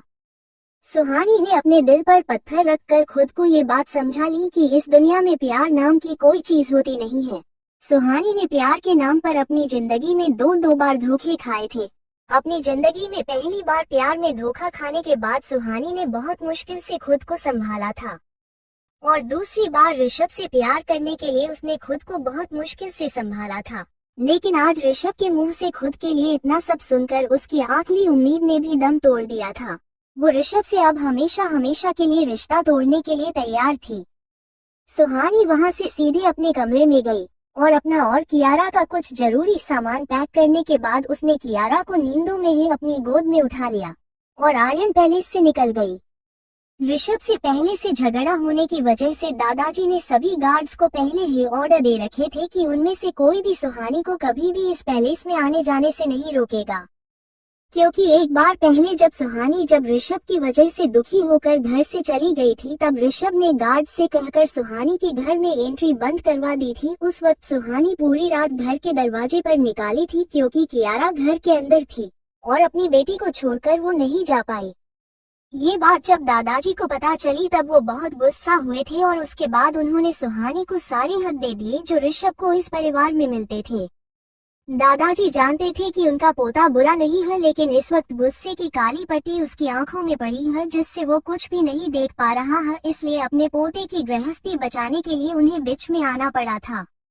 सुहानी ने पैलेस से निकलकर सीधा बस स्टैंड चली आई। घर से निकलने से पहले ही सुहानी ने अपने पापा को कॉल करके बस स्टैंड बुला लिया था। सुहानी के पापा बस स्टैंड पर ही अपनी बेटी का इंतजार करते हुए उसे वहां मिल गए। सुहानी के पापा के साथ उसके भाई भी उस वक्त वही थे। उन सभी से मिलने के बाद सुहानी उस शहर से हमेशा के लिए चले जाना चाहती थी। उसके भाई उसे रोकना चाहते थे लेकिन उनको ये कहकर सुहानी ने मना कर दिया कि वो यहाँ रही तो वो कभी भी अपनी जिंदगी में आगे नहीं बढ़ पाएगी। ऋषभ और आकाश की कंपनी भी एक डील की वजह से आपस में जुड़े हुए थे, इसलिए सुहानी ने उनके साथ जाने से भी मना कर दिया। सुहानी के पापा ने सुहानी को दिल्ली में एक एड्रेस दिया था और उसके बाद उन्होंने उसे दिल्ली जाने वाली बस में बैठा दिया। सुहानी उस शहर से हमेशा हमेशा के लिए जा चुकी थी, ऋषभ और आर्यन फैमिली को छोड़कर। सुहानी को दिल्ली की बस में बैठने के बाद आनंद जी ने किसी को कॉल किया और उनसे कहा वो लौट रही है, अब से उसकी सारी जिम्मेदारी आपकी हुई, उसका ख्याल रखिएगा। मैंने अपनी बच्ची को बहुत हिम्मत वाली बनाया तो वो इतनी जल्दी हिम्मत नहीं हारेगी, लेकिन अब आपकी जिम्मेदारी है कि आज के बाद हर कदम पर आप उसके साथ रहें। आनंद जी ने जिन्हें कॉल किया था उन्होंने आनंद जी की बात सुनकर कहा, आपने उसे इतनी बहादुरी के साथ पाला, अब आगे का सफर वो हमारे साथ तय करेगी। आप बेफिक्र रहिए, यह अब हमें हमारी जान से भी अजीज है, हमें हमेशा इनके साथ चट्टान की तरह खड़े रहेंगे। सुहानी उस शहर से हमेशा हमेशा के लिए जा चुकी थी, ऋषभ और आर्यन फैमिली को छोड़कर। सुहानी को दिल्ली की बस में बैठाने के बाद आनंद जी ने किसी को कॉल किया और उनसे कहा वो लौट रही है, अब से उसकी सारी जिम्मेदारी आपकी हुई, उसका ख्याल रखिएगा। मैंने अपनी बच्ची को बहुत हिम्मत वाली बनाया तो वो इतनी जल्दी हिम्मत नहीं हारेगी, लेकिन अब आपकी जिम्मेदारी है कि आज के बाद हर कदम पर आप उसके साथ रहें।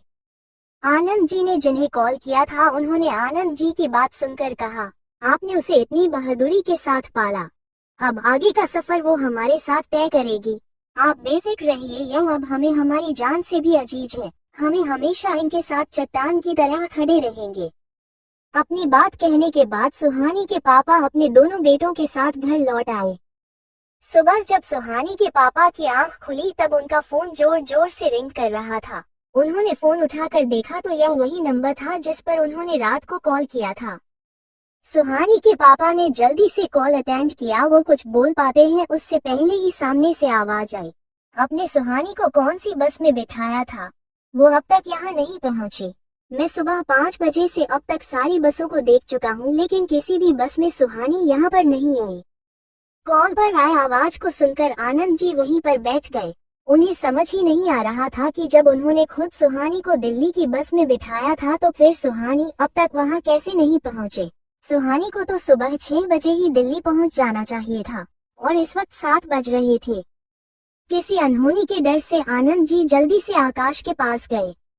आकाश और शिवांश अभी अपनी पैकिंग कर रहे थे क्योंकि वो लोग यहाँ पर सुहानी से मिलने ही तो आए थे, लेकिन अब जब सुहानी यहाँ से चली गई तो उनके पास भी यहाँ रुकने की कोई वजह नहीं थी, इसलिए वो दोनों वापस लौट रहे थे। आनंद जी को घबराया हुआ देखकर आकाश ने उन्हें शांति से चेयर पर बिठाया और पानी पिलाकर पूछा कि क्या हुआ अंकल, आप काफी टेंशन में लग रहे हैं। पहले आराम से पानी पीजिए फिर बताइए क्या बात है। आनंद जी ने आकाश के कहने पर पहले आराम से पानी पिया और उसके बाद उन्होंने आकाश और शिवांश को बताया कि सुहानी अभी तक दिल्ली नहीं पहुंची है। उन्हें डर लग रहा है कि कहीं सुहानी के साथ कोई अनहोनी ना हो गई हो।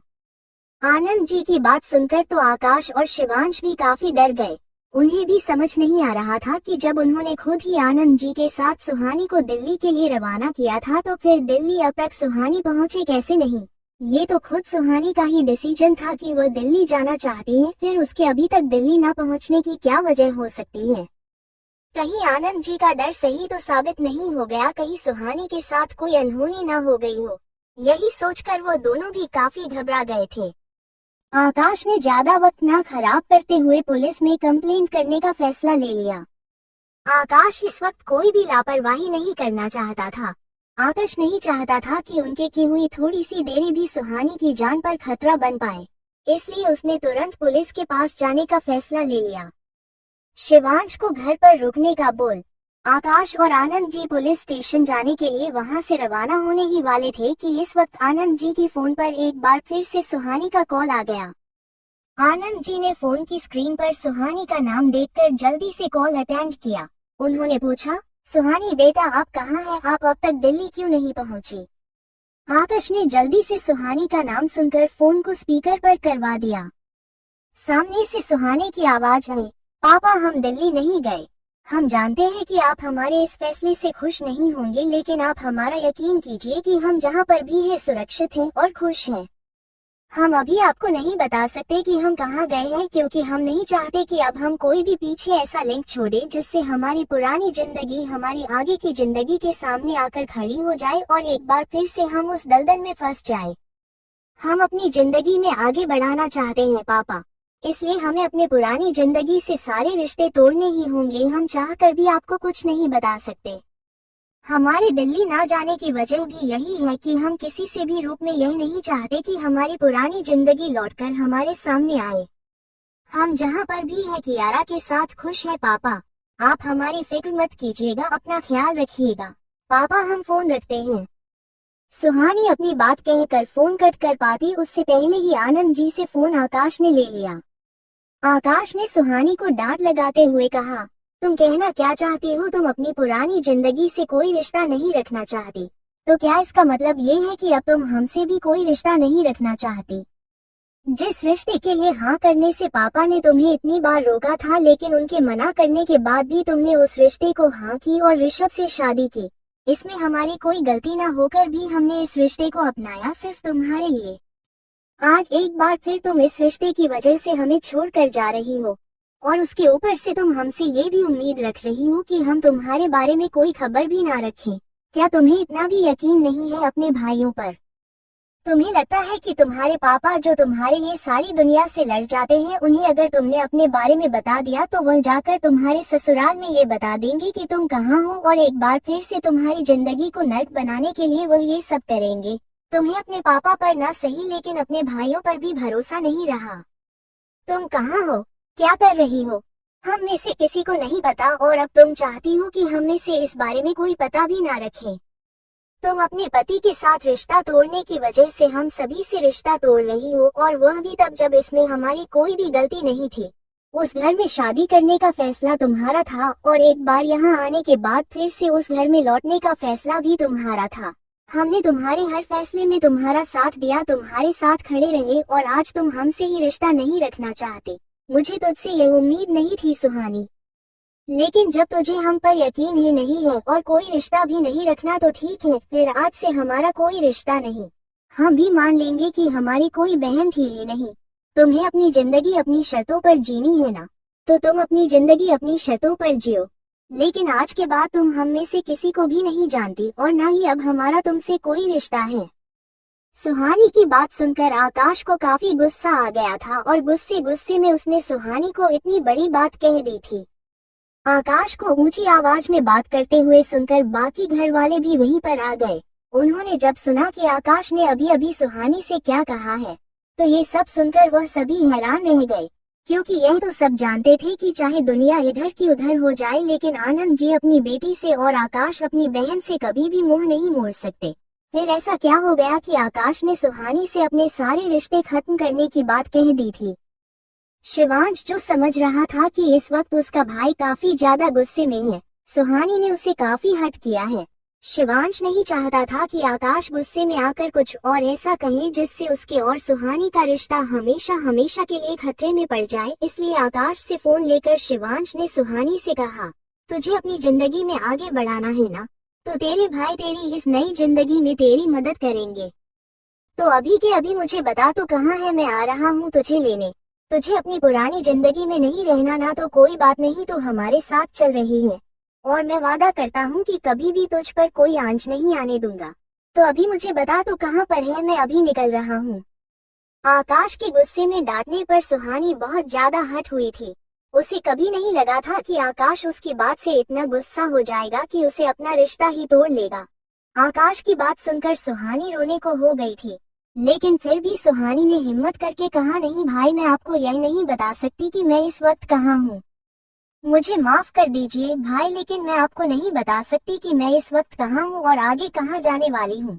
अगर बात सिर्फ मेरी होती तो मैं दौड़कर आपके पास चली जाती, लेकिन इस वक्त बात मेरी बेटी की है, इसलिए मैं चाहकर भी आपको नहीं बता सकती कि मैं कहाँ हूँ। लेकिन मैं आपसे वादा करती हूँ कि मैं समय समय पर आपको अपनी और कियारा की खबर देती रहूंगी, लेकिन इससे ज्यादा मैं आपको कुछ भी नहीं बता पाऊंगी भाई। शिवांश जो समझ रहा था कि सुहानी किस चीज को लेकर डर रही है, उसने सिचुएशन को संभालते हुए कहा, ठीक है, तुझे नहीं बताना ना कि तू कहाँ है, तो कोई बात नहीं, मैं नहीं पूछूंगा कि तू इस वक्त कहाँ है और कहाँ जा रही है, लेकिन तुझे मुझसे वादा करना होगा कि कोई भी दिक्कत आई तो तू सबसे पहले मुझे कॉल करेगी और हमसे हमेशा बात करती रहेगी। मैं तुझे वादा करता हूँ कि हम में से कोई भी तेरे बारे में किसी को कुछ नहीं बताएंगे।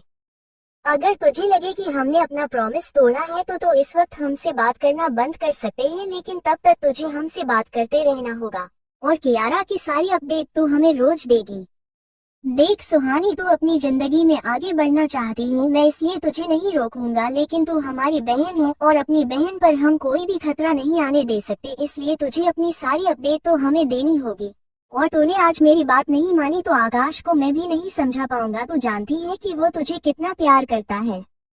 शिवांश ने उसे वक्त सारी बातें संभाल ली थी। सुहानी ने भी शिवांश से वादा किया था कि वह अपनी और कियारा की सारी अपडेट उन्हें रोज देगी, और वो दोनों भी इस बारे में किसी को कुछ नहीं बताएंगे।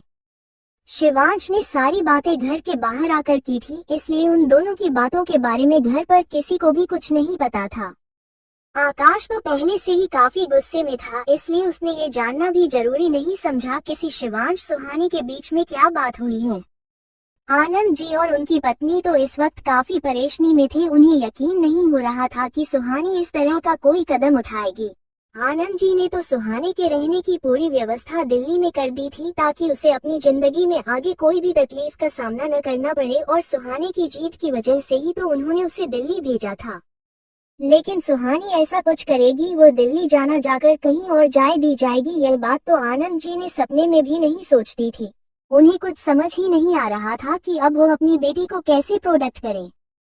दादी जो कभी सुहानी को पसंद करती ही नहीं थी, उन्होंने जब आकाश को सुहानी को डांटे हुए सुना तो वो बहुत ज्यादा खुश हो गई। उन्हें सबसे ज्यादा खुशी तो इस बात की थी कि सुहानी हमेशा हमेशा के लिए यहाँ से जा चुकी है और किसी को भी इस बारे में कुछ नहीं पता कि सुहानी कहाँ गई है। सुहानी के इस डिसीजन की वजह से अब उनकी अपनी लाडली पोती सोनाक्षी के रास्ता क्लियर हो गया था। अब वह आराम से ऋषभ से शादी कर सकती थी और उनकी लाडली पोती की जिंदगी में अब सारे सुख लिखे हुए थे। दादी ने तो सोनाक्षी की ऋषभ के साथ शादी को भी इमेजिन कर लिया था। वो तो सोनाक्षी की ऋषभ के साथ हैप्पी फैमिली को देखकर बहुत ज्यादा खुश थी। यही सोच सोच कर वह खुश हुए जा रही थी। उनसे अपनी खुशी जब संभाली नहीं गई तो उन्होंने सोनाक्षी को कॉल कर दिया। उस वक्त सोनाक्षी घर पर सबके साथ बैठकर नाश्ता कर रही थी।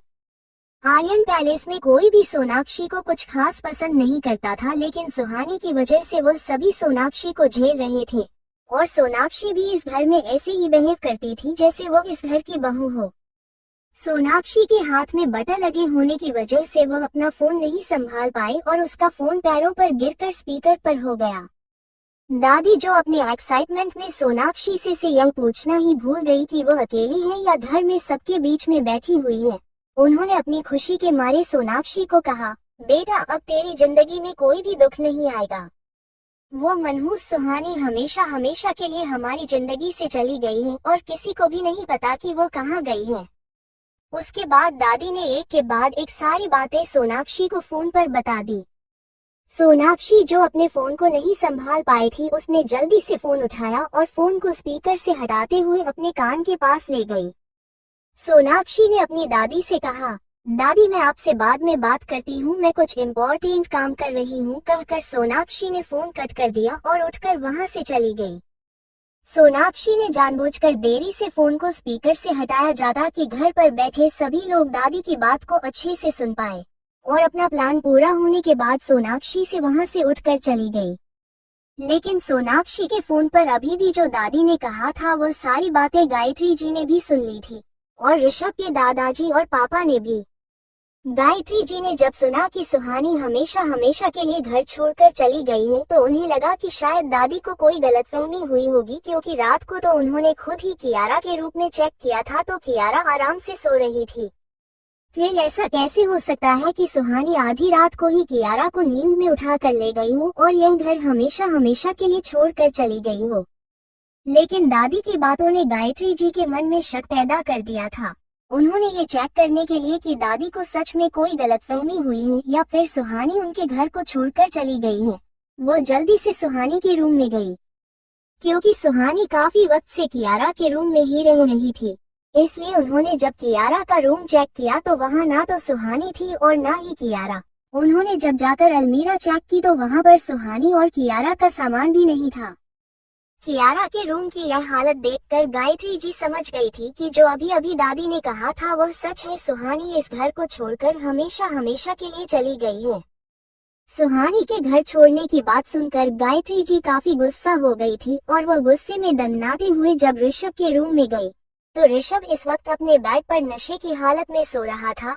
उसके कमरे की हालत देखकर ही अंदाजा लगाया जा सकता था कि ऋषभ ने रात में काफी ज्यादा ड्रिंक की थी। गायत्री जी जिन्होंने आज तक कभी भी ऋषभ से ऊंची आवाज में बात तक नहीं की थी, उन्हें आज इतना ज्यादा गुस्सा आ रहा था कि उन्होंने ऋषभ को जगाने की कोशिश की और जब ऋषभ नहीं उठा तो उन्होंने वहीं पर पास में रखा हुआ पानी का जग उठाकर ऋषभ पानी पर उड़ेल दिया। अचानक से चेहरे पर पानी गिरने की वजह से ऋषभ की नींद टूट गई और वह उठकर बेड पर बैठ गया। अगर यही हरकत घर के किसी नौकर ने की होती तो ऋषभ ने उसी वक्त उसे जान से मार देता, लेकिन अपने सामने गायत्री जी को देखकर ऋषभ ने खुद पर कंट्रोल किया और थोड़ा नाराज होते हुए पूछा, माँ ये सब क्या है? गायत्री जी ने ऋषभ से गुस्से में कहा, सुहानी कहाँ है ऋषभ? ऋषभ को कुछ भी याद नहीं था कि उसने रात में क्या किया और क्या नहीं। उसने बड़े ही आराम से कह दिया, मॉम कियारा के रूम में होगी और कहाँ होगी। गायत्री जी ने ऋषभ को जब इतने आराम से जवाब देते हुए देखा तो उनका गुस्सा और बढ़ गया। उन्होंने फिर से ऋषभ से गुस्से में पूछा, क्या सुहानी आपकी वजह से यह घर छोड़कर चली गई है? ऋषभ ने पहले तो गायत्री जी की कही बात पर ध्यान नहीं दिया, लेकिन जब उसे एहसास हुआ कि इस गायत्री जी ने अभी अभी उसे कहा है कि सुहानी हमेशा के लिए घर छोड़कर चली गई है, तो एक पल के लिए तो उसके दिल की धड़कन भी रुक गई। ऋषभ को लगा जैसे सुहानी अभी छोड़कर नहीं गई है, बल्कि उसकी जिंदगी ही इस घर से चली गई है। लेकिन फिर अपनी नफरत का जैसे ही ऋषभ को एहसास हुआ तो उसने कहा, मो ये कोई पहली बार तो हुआ नहीं है कि वो घर छोड़कर गई है तो वापस तो आ ही जाएगी, जैसे वो हमेशा करते रहती है। ये उसका रोज का ड्रामा है माँ। वो कहीं नहीं जाएगी, देखना कल सुबह तक वो वापस लौट आएगी। उसे आदत हो गई है घर में रोज रोज ये ड्रामा करने की, क्योंकि वह ये बात अच्छे से जानती है कि आप उसे कहीं नहीं जाने देंगे, इसलिए जानबूझकर वह घर छोड़कर जाती है और उसके बाद आप मुझे उसे मनाने के लिए भेजते हैं। लेकिन इस बार नहीं मौ, इस बार मैं उसे मनाने नहीं जाऊंगा और न ही इस बार मैं उसे घर में वापस आने दूंगा। आप दादाजी को भी समझा दीजिए कि इस बार उसे मनाने कोई भी नहीं जाएगा। ऋषभ अपने गुस्से में ना जाने क्या क्या बोले जा रहा था और ऋषभ की बेटों की बातें सुनकर गायत्री जी को और भी ज्यादा गुस्सा आ रहा था। उन्हें समझ ही नहीं आ रहा था कि वो इस वक्त ऋषभ पर गुस्सा करे या उसकी बेवकूफी पर हंसे। इस वक्त ऋषभ पर काफी तरह तरस आ रहा था कि कैसे वो अपनी ही जिंदगी को बर्बाद करने में लगा हुआ है। उसे अंदाजा भी नहीं है कि उसकी जिंदगी में क्या हो गया है और अभी भी अपनी बेवकूफी में ये सब बोले जा रहा है। आज का ड्रामा है माँ। वो कहीं नहीं जाएगी, देखना कल सुबह तक वो वापस लौट आएगी। उसे आदत हो गई है घर में रोज रोज ये ड्रामा करने की, क्योंकि वो ये बात अच्छे से जानती है कि आप उसे कहीं नहीं जाने देंगे, इसलिए जानबूझकर वो घर छोड़कर जाती है और उसके बाद आप मुझे उसे मनाने के लिए भेजते हैं। लेकिन इस बार नहीं मौ, इस बार मैं उसे मनाने नहीं जाऊंगा और न ही इस बार मैं उसे घर में वापस आने दूंगा। आप दादाजी को भी समझा दीजिए कि इस बार उसे मनाने कोई भी नहीं जाएगा। ऋषभ अपने गुस्से में ना जाने क्या क्या बोले जा रहा था और ऋषभ की बेटों की बातें सुनकर गायत्री जी को और भी ज्यादा गुस्सा आ रहा था। उन्हें समझ ही नहीं आ रहा था कि वो इस वक्त ऋषभ पर गुस्सा करे या उसकी बेवकूफी पर हंसे। इस वक्त ऋषभ पर काफी तरह तरस आ रहा था कि कैसे वो अपनी ही जिंदगी को बर्बाद करने में लगा हुआ है। उसे अंदाजा भी नहीं है कि उसकी जिंदगी में क्या हो गया है और अभी भी अपनी बेवकूफी में ये सब बोले जा रहा है। गायत्री जी अपने बेटे की बदतमीजी को बर्दाश्त कर सकती थी, लेकिन उसकी जिंदगी बर्बाद होते हुए नहीं देख सकती थी। उन्होंने ऋषभ को बेड से खड़ा करते हुए कहा, हमारी तरफ देखिए ऋषभ, और हमें बताइए कि आप सुहानी से क्या दिक्कत है। आप उनसे इतनी नफरत क्यों करते हैं? ऐसा क्या हुआ है कि जिस सुहानी के बिना आप एक पल नहीं रह पाते थे, उस सुहानी को आप अपनी आंखों के सामने तक नहीं देखना चाहते? आज तक आपकी पत्नी ने कभी भी हमें आपके और उसके बीच में बोलने की आजादी नहीं थी, लेकिन आज हम आपसे जानना चाहते हैं कि ऐसी क्या वजह है जो आप सुहानी और अपनी बेटी से इतनी नफरत करते हैं। किसी पत्नी की बात कर रही हैं माँ आप? उसने शादी जरूर मुझे की थी, लेकिन उसका रिश्ता किसी और से था। वो मुझसे कभी प्यार करती ही नहीं थी। मुझसे शादी करने के बाद भी वो अपने लवर से मिलने जाती थी। और जिस बच्चे की आप बात कर रही हैं वह मेरी बेटी है ही नहीं, वह उसके और उसके लवर की नाजायज औलाद है। तो क्यों ना नफरत करूं मैं उससे। मुझसे शादी करने के बाद भी किसी और से रिश्ता रखा उसने। मुझे और आप सबको हमेशा धोखा देती है आई है माँ वह।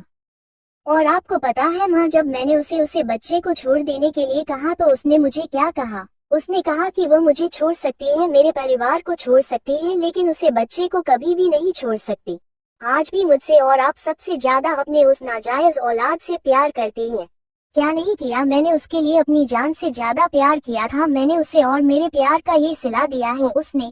खुद तो मुझे धोखा दिया ही, और उसके बाद वह चाहती है कि मैं उसकी बड़ी बहन के साथ अच्छे से पेश आऊं, उसे अपने घर में रखूं। माँ, वह उस लड़की को इस घर में लेकर आए जो मुझे शादी के मंडप में छोड़कर चली गई थी। आप जानती भी है वह मुझसे क्या चाहती है, कि वह अपने लव के साथ इस तरह रहे और मैं उसकी बहन के साथ, और घर पर किसी को कुछ पता भी ना चले। इतना बेगैरत नहीं हुआ मैं कि मुझे ये सब कुछ पता होते हुए भी मैं उसके लिए परवाह करूं, उससे प्यार करूं। ऋषभ के मुंह से सुहानी के लिए इतनी कड़वी बातें सुनकर गायत्री जी को बहुत ज्यादा गुस्सा आ रहा था, लेकिन उन्होंने ठंडे दिमाग से काम लेते हुए ऋषभ से कहा कि किस आशिकी की बात कर रहे हैं आप? कियारा आपकी और सुहानी की बेटी है, आप दोनों के प्यार की निशानी। गायत्री जी की बात सुनकर ऋषभ ने कहा, मेरी बेटी नहीं है माँ, वो मेरी बेटी कभी थी ही नहीं।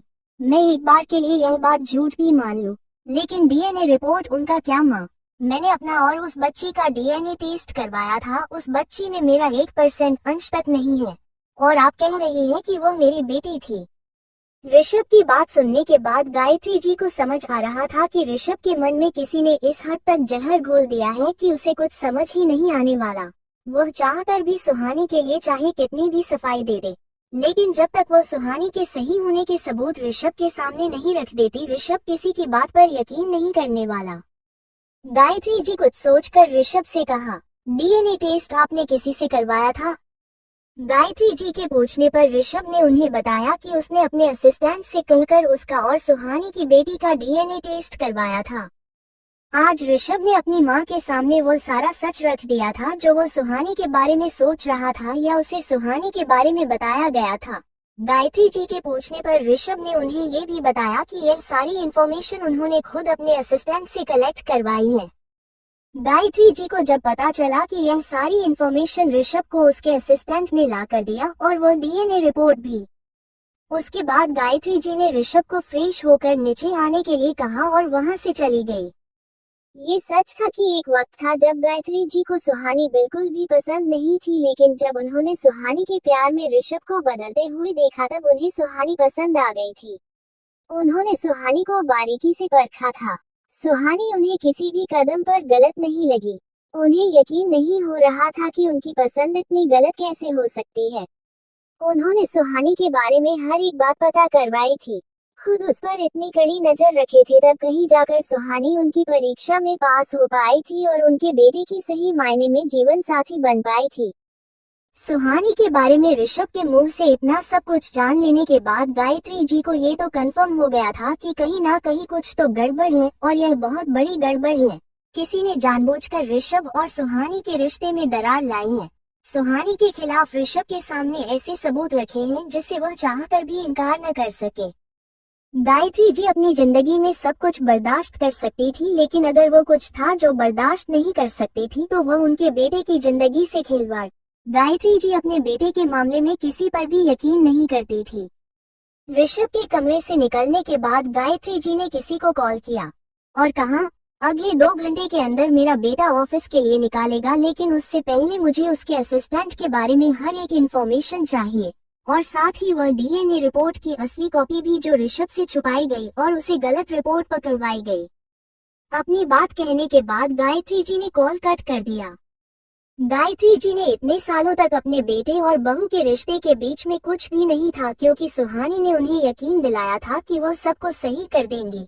गायत्री जी ने भी सुहानी को अच्छे से रखा था। वो जानती थी कि सुहानी सब कुछ ठीक कर सकती है, इसलिए उन्होंने भी कभी भी सुहानी और ऋषभ के बीच में बोलना सही नहीं समझा।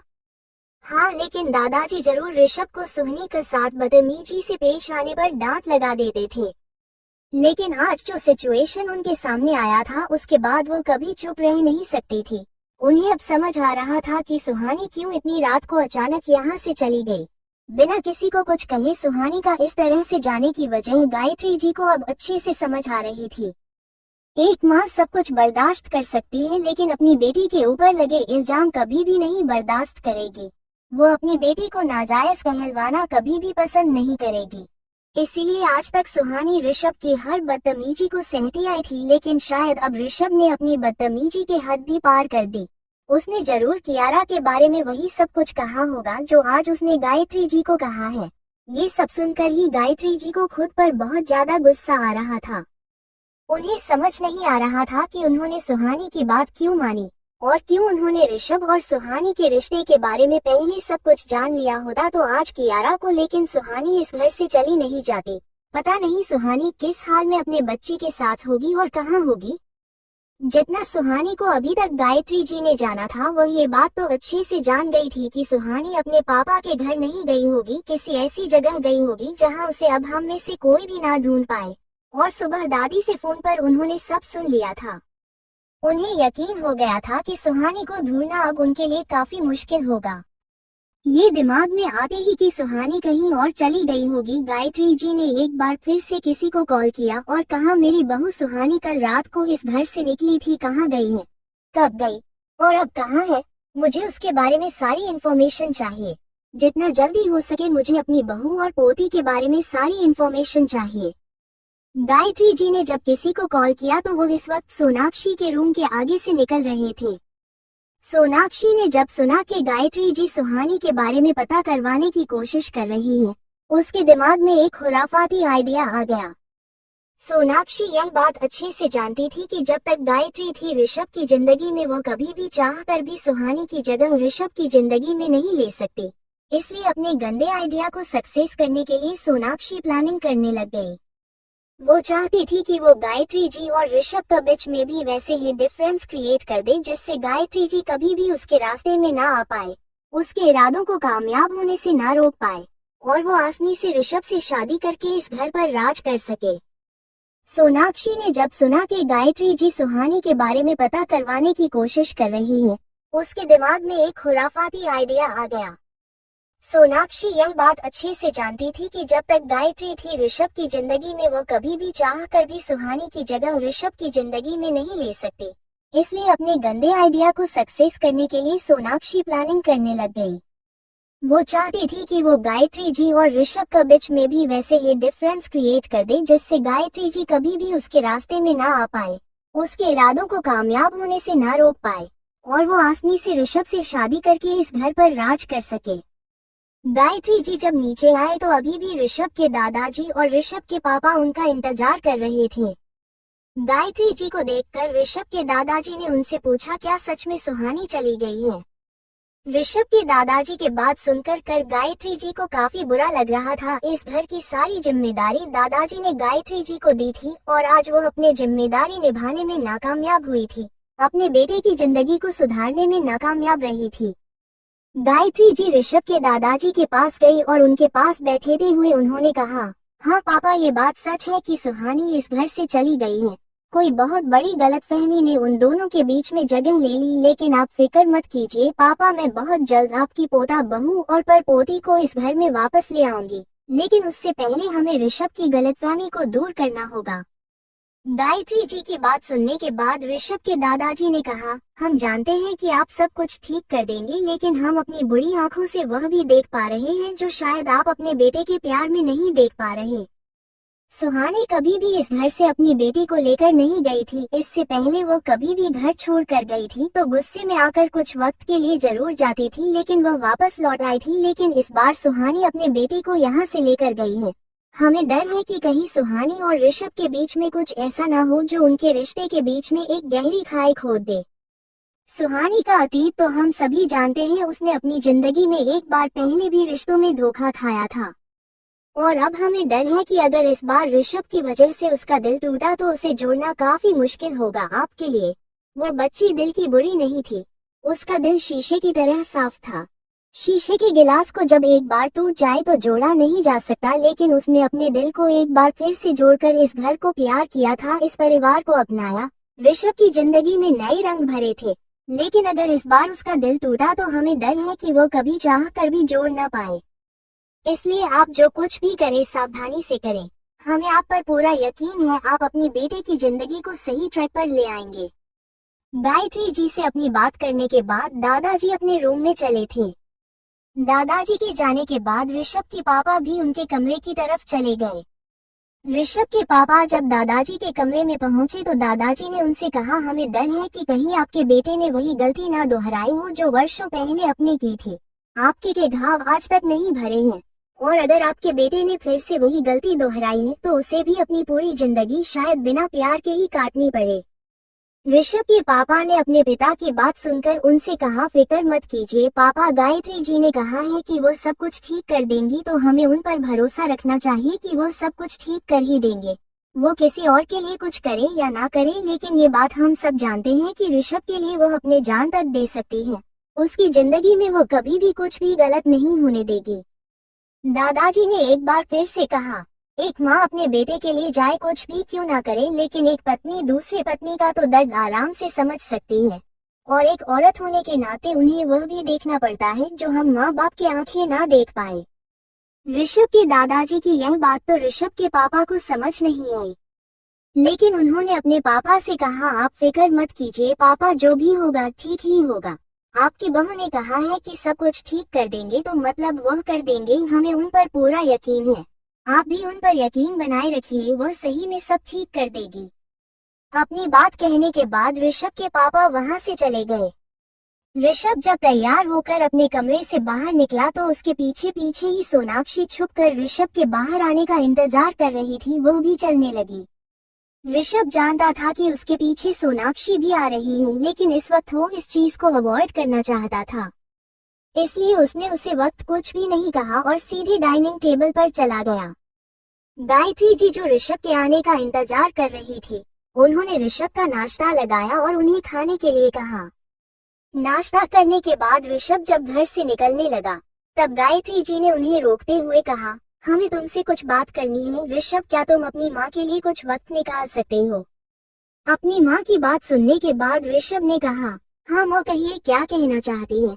ऋषभ अब तक ये भूल चुका था कि सुहानी इस घर में नहीं है, क्योंकि यह तो उसका रोज का ही था। ऋषभ ने जब सुहानी को अपने सामने आने से मना कर दिया था, इसलिए सुहानी जब भी ऋषभ डाइनिंग एरिया के आसपास होता है कभी अपने कमरे से बाहर नहीं रहती थी।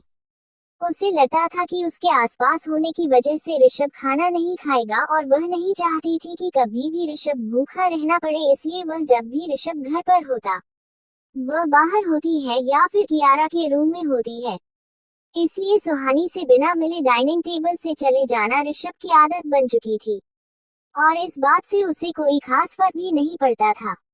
वह तो खुद चाहता था कि सुहानी कम से कम उसके सामने आए। वह सुहानी को इस घर में सिर्फ झेल इसीलिए रहा था क्योंकि वह अपनी फैमिली को हर्ट नहीं करना चाहता था। इसलिए सुहानी को न पाकर उसके दिमाग से यह बात बिल्कुल ही निकल गई कि सुहानी तो कल रात को घर छोड़कर चली गई थी। ऋषभ को अभी भी यही लग रहा था कि वह अभी कहीं और कल तक वापस आ जाएगी। वैसे भी वह अपने बेटी के बिना एक पल भी नहीं रह पाती थी और ऋषभ को लगता था कि सुहानी कभी भी कियारा को अपने साथ लेकर के घर छोड़कर नहीं गई थी, क्योंकि उसे हमेशा ही इस घर में वापस आना होता था। इसलिए अपने वापस लौटने का जरिया वो हमेशा है इस घर में छोड़कर जाती थी। गायत्री जी के कहने पर ऋषभ घर पर रुक गया था।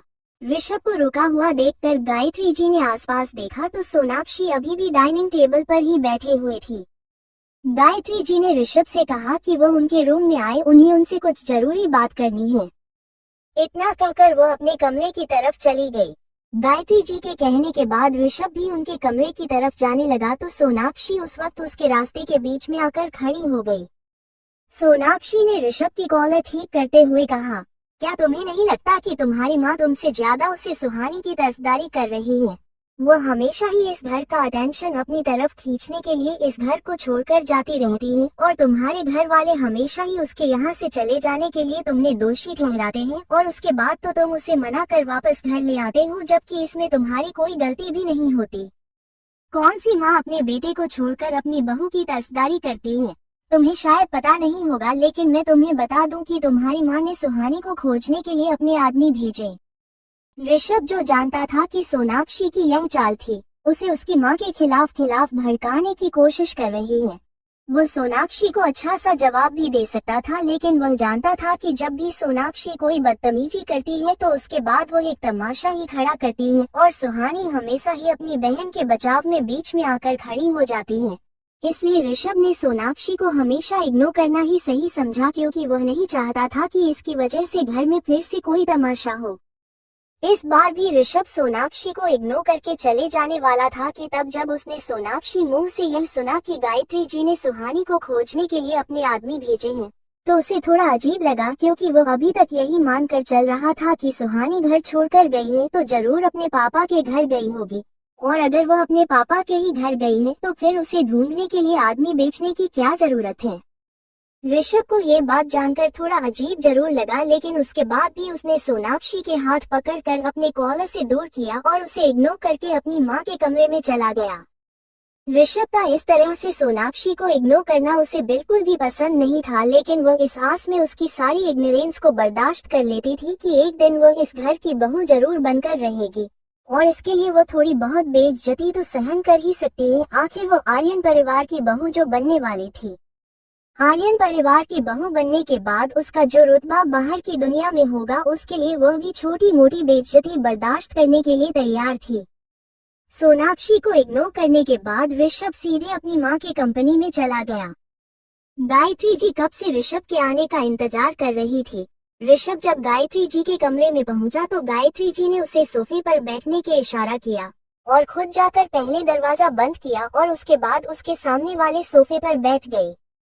गायत्री जी ने बड़े ही नर्म अंदाज में ऋषभ से कहा, ऋषभ, आज तक आप अपनी जिंदगी के सारे फैसले खुद लेते आए हैं और आपके हर फैसले में हमने आपका साथ दिया है।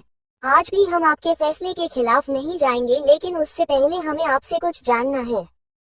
अपनी माँ को इस तरह से सीरियस होकर बात करते हुए देखा ऋषभ ने कहा, माँ, बात क्या है? आप मुझे परेशान क्यों लग रही है? क्या आप उस लड़की की वजह से परेशान है? अगर ऐसा है तो मैं आपको बता रहा हूँ, वो कहीं नहीं जाएगी माँ। इस घर के ऐसो आराम को छोड़कर वो कहीं जा ही नहीं सकती। वो ये सब करती है क्योंकि वो आप सभी का ध्यान अपनी तरफ खींचना चाहती है, इसलिए हमेशा कोई ना कोई बहाना बनाकर वो इस घर से चली जाती है और उसके बाद आप लोगों उसे मनाते हैं, फिर घर बुलाते हैं और वो तो हर बार यही चाहती है कि आप खुद उसकी इम्पोर्टेंस समझे और उस घर लेकर आए। लेकिन उसे इतनी इम्पोर्टेंस देने की कोई जरूरत नहीं है, वो इतनी इम्पोर्टेंट डिजर्व करती ही नहीं है। इसलिए आप परेशान मत हो, खुद ब खुद ही 1-2 दिन में घर वापस आ जाएगी। ऋषभ के मुंह से सुहानी के लिए इतना कड़वा गायत्री जी सुबह ही सुन चुके थे। वो जानती थी कि ऋषभ सुहानाई को अब कुछ खास पसंद नहीं करता और उसके लिए उसके पास खुद की एक बड़ी वजह है जिसे गायत्री जी खुद भी मना नहीं कर सकती। कोई भी पति है कभी भी बर्दाश्त नहीं करेगा कि उसकी पत्नी का किसी और आदमी से रिश्ता हो और वो किसी और के बच्चे की माँ भी हो। यहाँ तो ऋषभ ने अपने दिल और दिमाग में ये बात अच्छे से बिठा रखी थी कि सुहानी ने उसे धोखा दिया है और उसकी बेटी ऋषभ के नाम कर किसी और की है।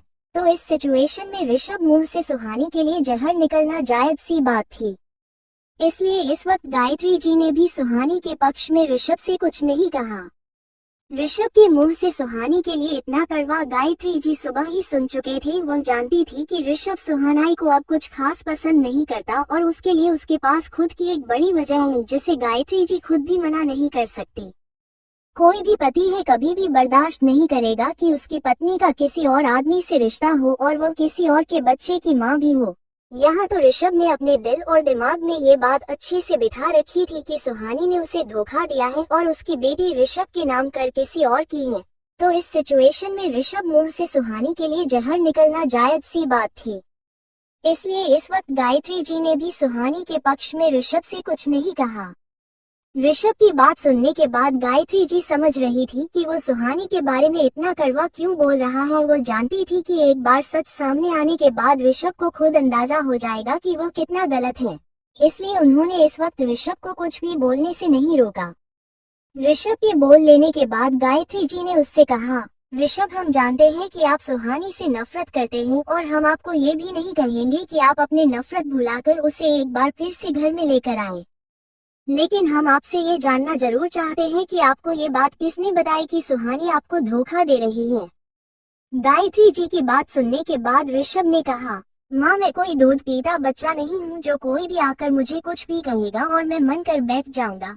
मैं खुद उसकी बहन को उसकी लवर से बात करते हुए सुना था। वो उसे कह रही थी कि वो सुहानी से ना मिले क्योंकि सुहानी की शादी हो चुकी है और वो प्रेग्नेंट भी है। उस वक्त सोनाक्षी की बातें मुझे क्रीपी सी लगी थी, लेकिन उसके बाद जब मैंने उसे कई बार उसे लड़के से बात करते हुए सुना तो मैं सुहानी का फोन चेक किया था। सुहानी के नंबर पर अक्सर उसे लड़के के कॉल आया करते थे और सुहानी काफी देर तक उससे बात भी करती थी। मेरे पूछने पर उसने कहा कि है उसकी कोई कॉलेज की दोस्त है और पढ़ाई के बारे में उसे कुछ जानना चाहती थी, इसलिए उसे कॉल कर रही है। उसने मुझसे झूठ बोला, फिर भी मैंने उसे कुछ नहीं कहा। हद तो तब हो गई जब मैं खुद उसे उस लड़के के साथ रंगे हाथों पकड़ लिया और उसके बाद भी सुहानी ने मुझे ये कहा कि वो एक रैंडम लड़का है, उसे रास्ता पूछ रहा था। उसके बाद मैंने उसकी सारी डिटेल्स अपने असिस्टेंट से निकलवाई तो मुझे पता चला उसका और सुहानी का चक्कर काफी वक्त से चला रहा है। सुहानी उससे बहुत बार मिलती है और कई बार तो ऐसी जगह भी मिली है जिसके बारे में मुझे कहते हुए भी शर्म आ रही है। और जब उसकी बहन से मुझे ये पता चला कि उसकी बेटी मेरी बेटी ना होकर उसे लड़के की बेटी है, तब भी मैंने सुहाने पर कोई शक नहीं किया था माँ। लेकिन उसके बाद सोनाक्षी से ने आकर मुझसे सवाल किया कि मैं अपनी आंखें बंद करके कैसे रह सकता हूँ। उसने मुझसे कहा कि उसने मुझे सिर्फ मंडप में छोड़ा था, इसलिए मैं उससे नफरत करता हूँ, तो फिर मैं अपने बीवी से प्यार कैसे कर सकता हूँ जो उसकी आंखों के सामने उसे धोखा दे रही है। मैंने उस दिन भी सोनाक्षी की बात नहीं मानी थी, लेकिन उसने मुझे कहा कि वह मुझे गलत प्रूफ कर सकती है। अगर मुझे उसकी बातों पर यकीन नहीं है तो मैं खुद का और सुहानी की बेटी का डीएनए टेस्ट करवाऊं। सोनाक्षी को गलत साबित करने के लिए मैंने डीएनए टेस्ट करवाया, तो उस रिपोर्ट में आपको पता है क्या आया? सुहानी ने जिस लड़की को जन्म दिया था उसका डीएनए मेरे डीएनए से मैच तक नहीं हुआ। उसके बाद जब मैंने अपने असिस्टेंट से सुहानी की सारी रिपोर्ट निकलवाई, तब मुझे ऐसे ऐसे सच पता चले। इसके बारे में मैं आपसे बात नहीं करना चाहता हूँ। सुहानी शुरुआत से मुझे धोखा देती आई हुई है माँ। मैंने उसे लड़की को अपनी जान से भी ज्यादा प्यार किया और बदले में उसने मुझे सिर्फ और सिर्फ धोखा दिया। ऋषभ की बात सुनने के बाद गायत्री जी ने अपने फोन में एक फोटो निकाली और ऋषभ को दिखाते हुए कहा, क्या आप इस लड़के के बारे में बात कर रहे हैं? उसे फोटो को देखने के बाद ऋषभ ने कहा, नहीं मॉम, यह वो लड़का नहीं है। ऋषभ के मना करने के बाद गायत्री जी ने उसे दूसरी तस्वीर दिखाई। उस तस्वीर को देखने के बाद ऋषभ ने कहा कि हाँ, यह वही लड़का है जिसका चक्कर सुहानी के साथ चल रहा है। ऋषभ के उसे लड़के को पहचान लेने के बाद गायत्री जी ने कहा, ऋषभ आप अब मेरे साथ चलिए, मुझे आपको कुछ दिखाना है। गायत्री जी के इस तरह से सुहानी के बारे में पहले पूछने के बाद उसे अपने साथ लेकर जाना ऋषभ को कुछ समझ नहीं आया।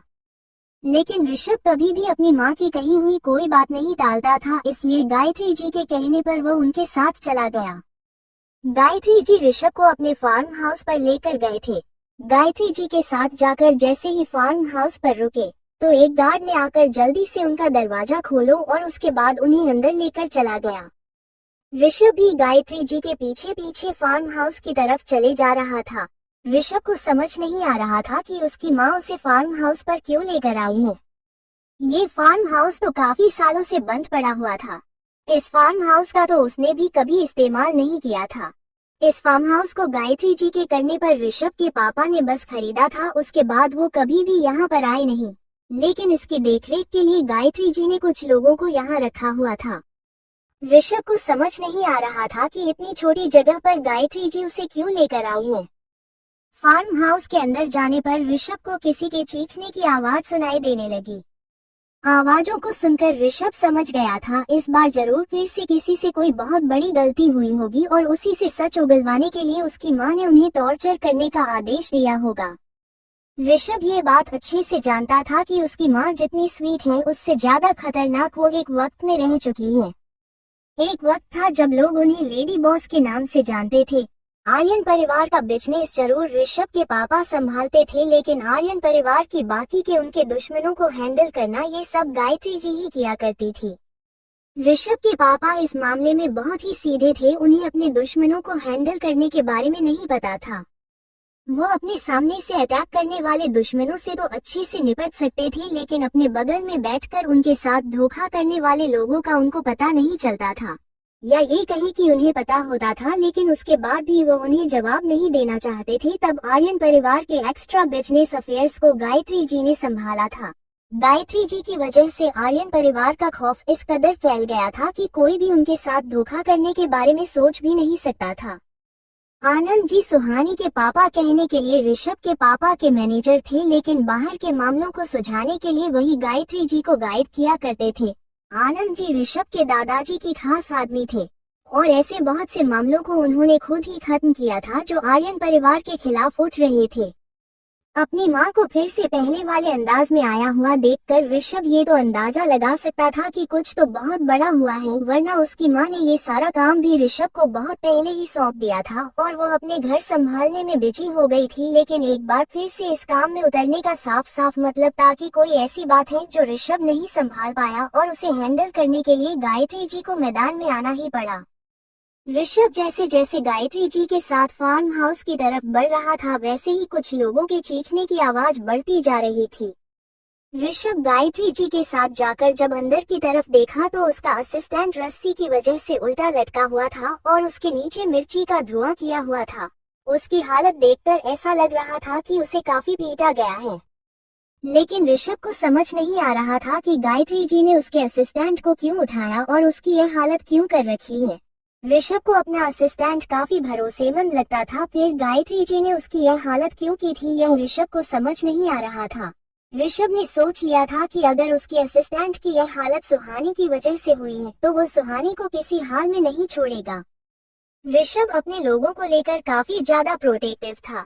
किसी और की गलती की सजा वो अपने आदमियों को कभी भी नहीं मिलने जाता था।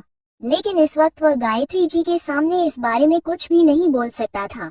इसलिए ऋषभ ने अपने मन ही मन में ये तय कर लिया कि यहाँ से निकलने के बाद वो सुहानी को बिल्कुल भी नहीं छोड़ेगा। अगर उसके असिस्टेंट की हालत सुहानी की वजह से हुई है तो गायत्री जी उस असिस्टेंट के पास नहीं रुकी, वो वहाँ से निकलकर आगे की तरफ बढ़ गई।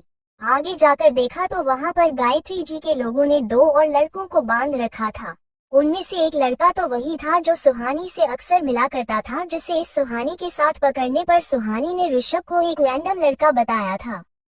उन दोनों की ही हालत खराब हो रखी थी। उन दोनों के बॉडी से खून पानी की तरह बह रहा था और ऋषभ के घर की खतरनाक का सबसे खतरनाक कुत्ता शेरा बैठा हुआ था। देखने में ये है डॉग बिल्कुल शेर की तरह लगता था, काफी ज्यादा बड़ा और उतना ही खूंखार। शेरा को देखकर उन दोनों की हालत खराब हुई जा रही थी।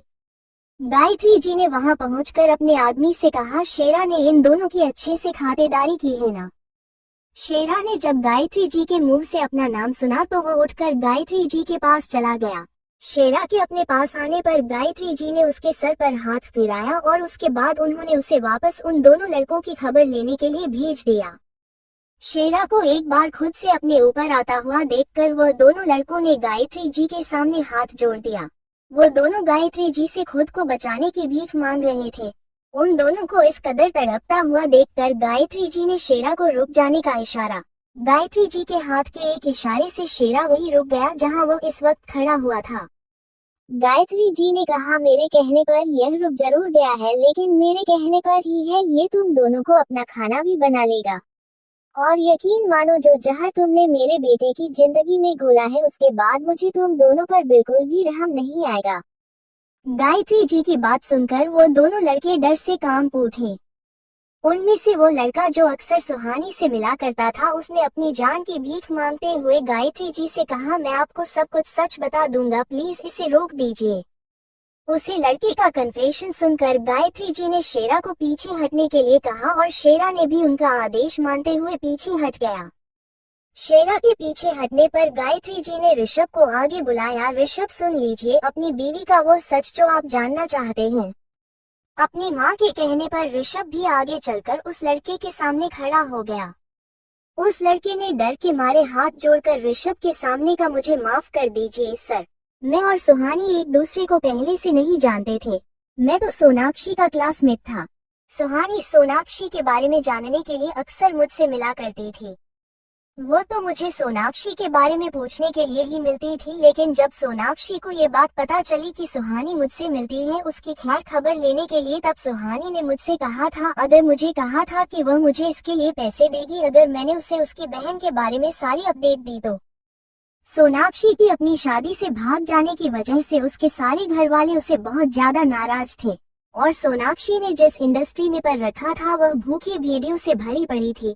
सुहानी नहीं चाहती थी कि परिवार के सपोर्ट न होने की वजह से सोनाक्षी के साथ कुछ भी गलत हो, इसलिए वो उसकी चुप कर खबर रखती थी। जब उस दिन आपने मुझे सुहानी के साथ देखा था तो सुहानी इसलिए चुप रही थी क्योंकि वह नहीं चाहती थी कि आपको ये पता चले कि वो अब भी सोनाक्षी का ध्यान रखती है, उसके बारे में खबरें रखती है। सोनाक्षी को प्रोटेक्ट करने के लिए सुहानी ने मुझे काफी बार पैसे भी दिए थे, सिर्फ इसलिए कि सोनाक्षी को कोई भी तकलीफ नहीं, और मैं उसका दोस्त होने के नाते सोनाक्षी को कभी डाउट भी नहीं होता कि यह पैसे सुहानी ने दिए हैं। सुहानी मुझे सिर्फ अपनी बहन की ख्याल रखने के लिए मिला करती थी। और उस दिन भी आपको ये जानकर बुरा ना लगे कि सोनाक्षी सी से अभी भी सुहानी का रिश्ता है, इसलिए उसने मुझे रैंडम लड़का बताकर वहां से भगा दिया था। सोनाक्षी की अपनी शादी से भाग जाने की वजह से उसके सारे घर वाले उससे बहुत ज्यादा नाराज थे और सोनाक्षी ने जिस इंडस्ट्री में पैर रखा था वह भूखे भेड़ियों से भरी पड़ी थी। सुहानी नहीं चाहती थी कि परिवार के सपोर्ट न होने की वजह से सोनाक्षी के साथ कुछ भी गलत हो, इसलिए वो उसकी चुप कर खबर रखती थी। जब उस दिन आपने मुझे सुहानी के साथ देखा था तो सुहानी इसलिए चुप रही थी क्योंकि वह नहीं चाहती थी कि आपको ये पता चले कि वो अब भी सोनाक्षी का ध्यान रखती है, उसके बारे में खबरें रखती है। सोनाक्षी को प्रोटेक्ट करने के लिए सुहानी ने मुझे काफी बार पैसे भी दिए थे, सिर्फ इसलिए कि सोनाक्षी को कोई भी तकलीफ नहीं, और मैं उसका दोस्त होने के नाते सोनाक्षी को कभी डाउट भी नहीं होता कि यह पैसे सुहानी ने दिए हैं। सुहानी मुझे सिर्फ अपनी बहन की ख्याल रखने के लिए मिला करती थी, और उस दिन भी आपको ये जानकर बुरा ना लगे कि सोनाक्षी से अभी भी सुहानी का रिश्ता है, इसलिए उसने मुझे रैंडम लड़का बताकर वहां से भगा दिया था। अच्छा, अगर तुम सुहानी के बॉयफ्रेंड नहीं थे और उसे हर बार सोनाक्षी की खबर देने के लिए मिला करते थे तो तुमने उस वक्त झूठ क्यों बोला जब मैं खुद तुमसे मिला था और मैंने तुमसे पूछा था कि सुहानी का तुम्हारे साथ क्या रिश्ता है? ऋषभ के सवाल का जवाब देते हुए उस लड़के ने कहा, सर मेरी माँ बहुत बीमार है और मुझे इस वक्त फिल्म इंडस्ट्री में सिर्फ इंटर करने के लिए काफी स्ट्रगल करना पड़ता है।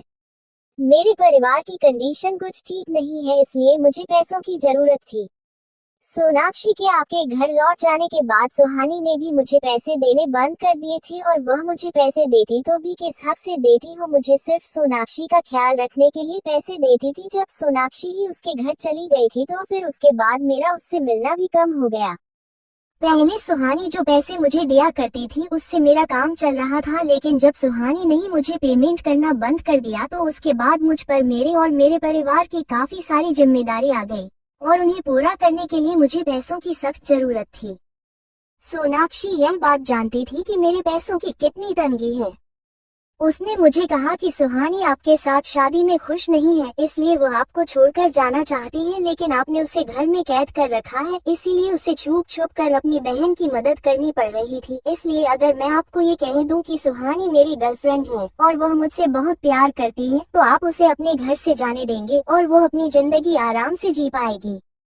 सुहानी ने मेरे बुरे वक्त में मेरी काफी मदद की थी, इसलिए एक बार के लिए मैं उसकी मदद करने के लिए मान गया। मैं सुहानी से मिलना भी चाहता था, लेकिन सोनाक्षी ने मुझे ये कहकर मना कर दिया। मुझे पैसों की काफी जरूरत थी और सुहानी का मुझ पर एहसान भी, इसलिए मैंने ज्यादा कुछ नहीं सोचा और सोनाक्षी की बात मान ली। और जब आपने मुझसे पूछा तो मैंने आपसे कह दिया कि वो मेरी गर्लफ्रेंड है।